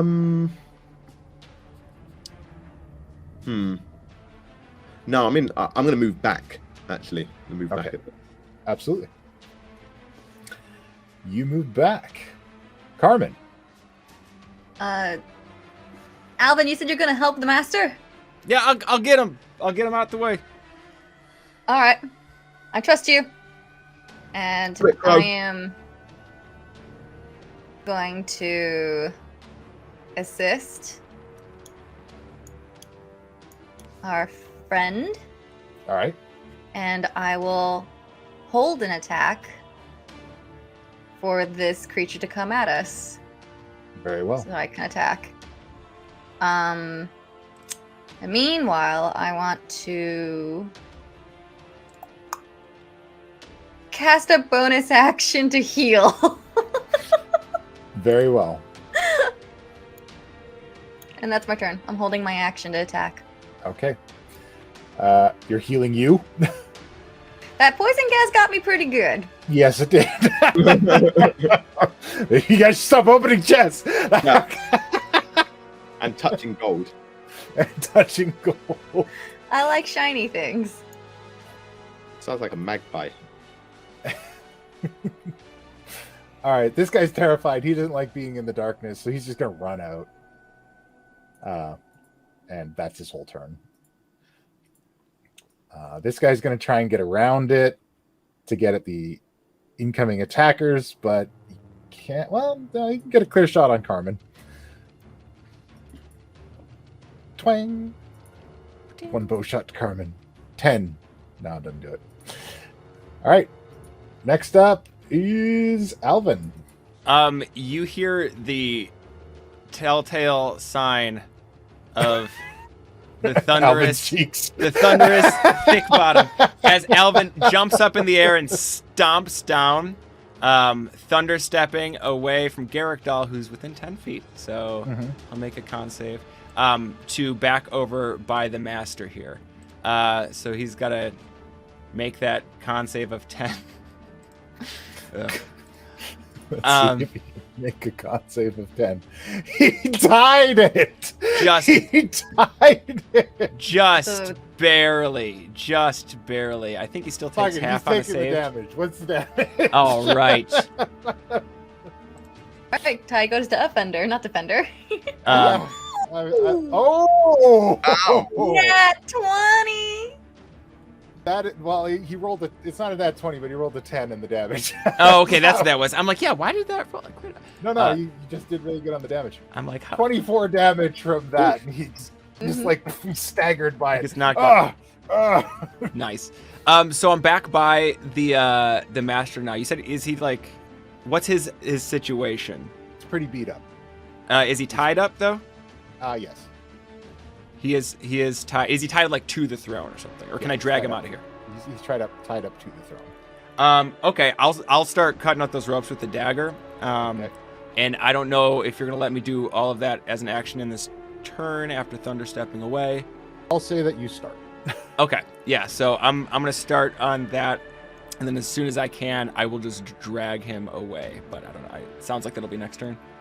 He turns around on his turn, and in the darkness juts out his hand and lets loose a blast of swirling cold air.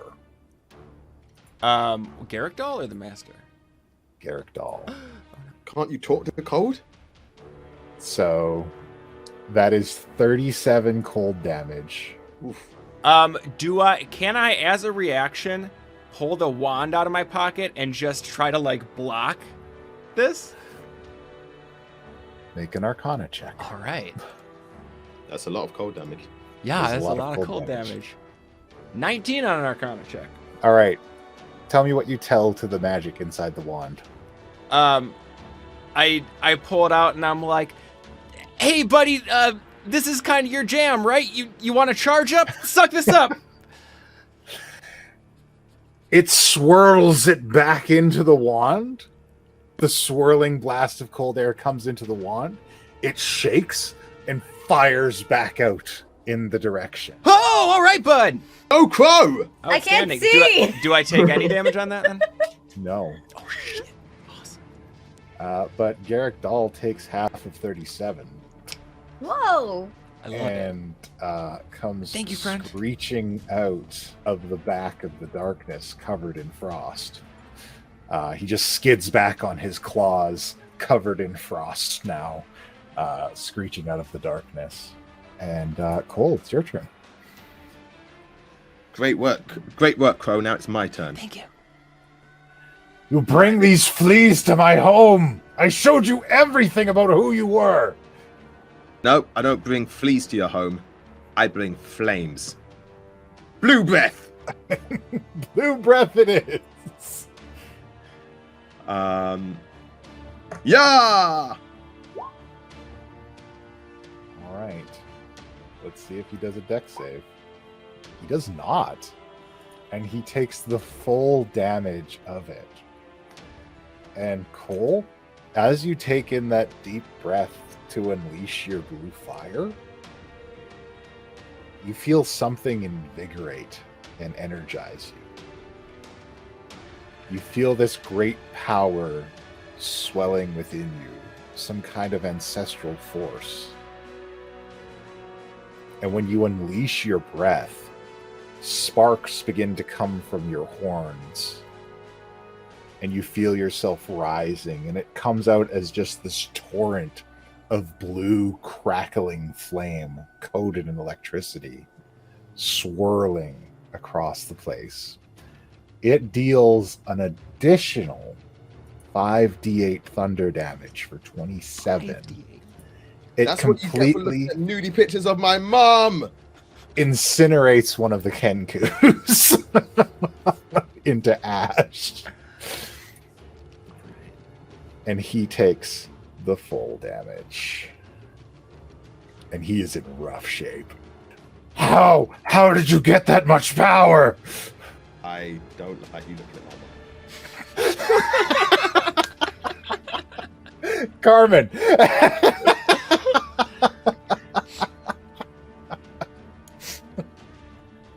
You know what? You're doing great. You know what? I'm not. You got this.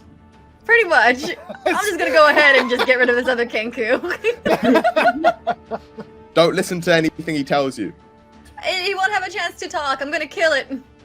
See, I told you about ravens. But as I run across, I want to cast Hex on that big blue thing. Garrick doll. So bonus action Hex. It is now under a curse. Okay. Is there a whiz save for Hex? Where Is there a whiz or a charisma save? I don't quite remember. Spell makes. Just it. I guess it just happens. Huh. You just get it. Oh, okay. I always think Hex is a save, but he just happens. What a great spell. Wow. Okay. Okay, so you just deal extra necrotic damage because it's cursed now. And that's Yes. all right. Cool.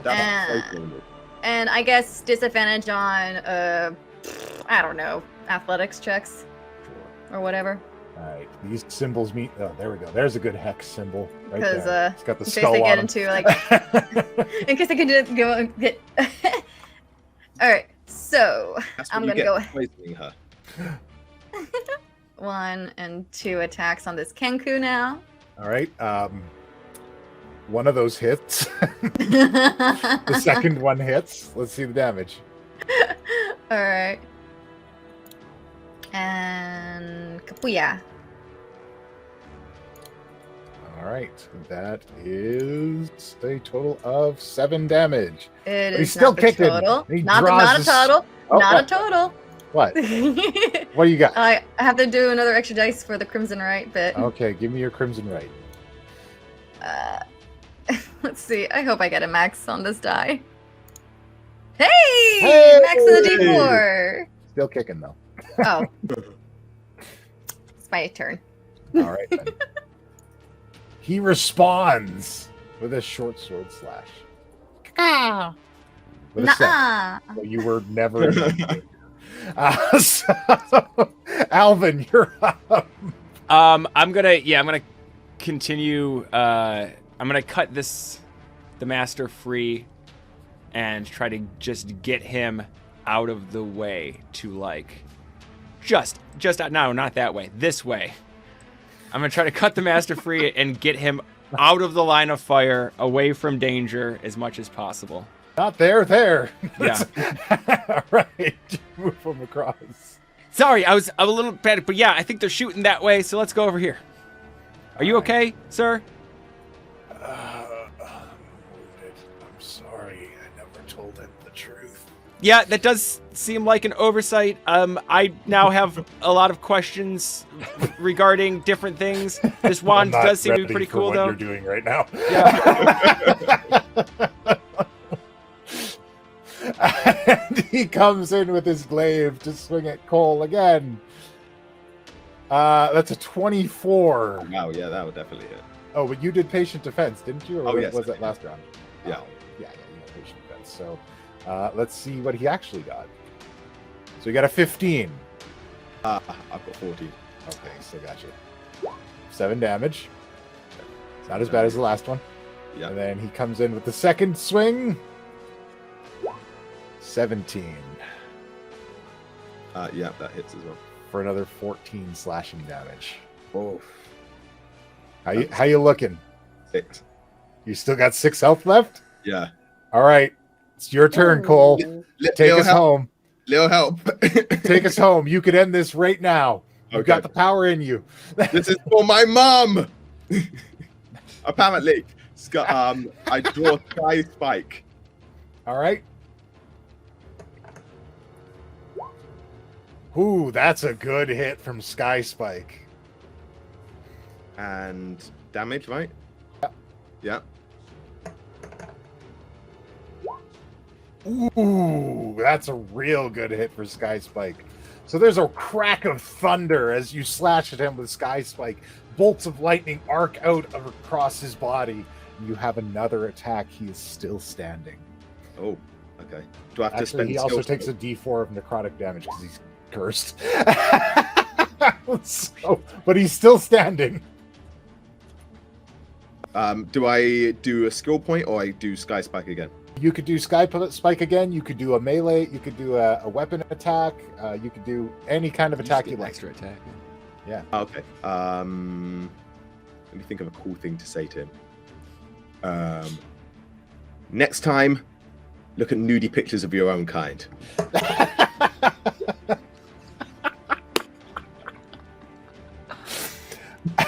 Wait, I need you to roll the attack because you rolled damage again. You hit him with a 25. So you plunge the dagger in, and the lightning courses through his body. Smoke begins to erupt as the lightning incinerates him from the inside. His screams echo through the chamber as he turns to ash on your blade. Garrick Dahl is defeated. And the Kenku leaves. Or dies of Hex. Opportunity attack! It's done! Yeah. And it is over. Garrick Dahl has been defeated. You guys gather back with Master Ratanji. I'm sorry, Cole. I'm sorry I never told you about your past. It's okay. Those pictures were fairly explicit. I didn't really need to see that. I hope you can forgive me. What kind of presents do you have? Come. I'll show you to the treasury. And Ratanji leads you to the ancient treasury of Garrick Dahl and Ratanji. And you are able to help yourselves. It's better not poison me. To the various ill-gotten goods that they've acquired over the centuries. And then you are able to return home to the monastery. Are there any other things here that need to go home? I feel like taking magical items home where they belong, it seems like sort of a thing I should do. I trust this whole master of this monastery a lot less, so I don't think I'm going to stay there much longer. Hey, this isn't your character arc, Crow. No, I'm giving sequel bait. And that is the end of our adventure, folks. Thank you so much. Yeah, That was beautiful. Thank you. That was great. I'm glad you guys had fun. Shao, what do you think of your first taste of D&D? I loved that. That was a lot of fun. I felt like I was starting to understand what I could and couldn't do eventually. I'm glad we avoided the snake room. And because I saw that snake, I was like, yeah, nope. Look, man, you ain't kidding. That was a bad room. I just quietly closed it. I was like, is there anything in that room? No. Sometimes when I'm doing this stuff, I'll make a room and I'll be like, I really hope they don't go in here.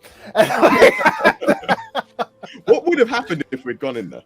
Look, there was a lot of bad things inside the chests. The snake. What do you mean worse than the other chests that everybody except me touched? Yeah, some of the chests had bad stuff in them. There was one good chest in that room, but also if you open the good chest, the snake comes to life.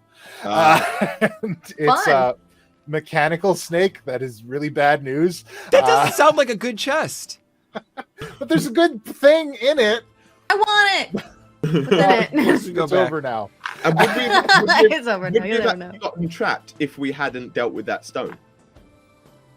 No, you wouldn't have gotten trapped, but we wasted like 10 minutes on the stone. Well, it was such a good move. But like that's just good cool. role playing for you guys. It was fun. You have no idea what we stay in one room for an hour, and the DM's just like, please go on, and we're like inspecting a leaf. It happens a lot. 10 minutes is not that bad. You just do stuff, to see what the DM put there, even though it might kill you. Sometimes you just do stuff because we play for an audience most of the time, and so sometimes we just do shit for the audience. Yeah. That was fun. That was fun. I'm glad you had a good time. Yeah, no, very much. That was. I hope there are many dice rolls in your future, my friend. I hope to have you at my table again in the future. I would be honored. And thank you to all of my players for joining us on this adventure. Thank you to you, the viewers, for watching it. And remember, don't look at nudie pictures of people's dragon moms. Don't look at nudie pictures of dragons. Draw your dragons fully clothed. And how does a dragon wear pants? No. Badly. Yeah.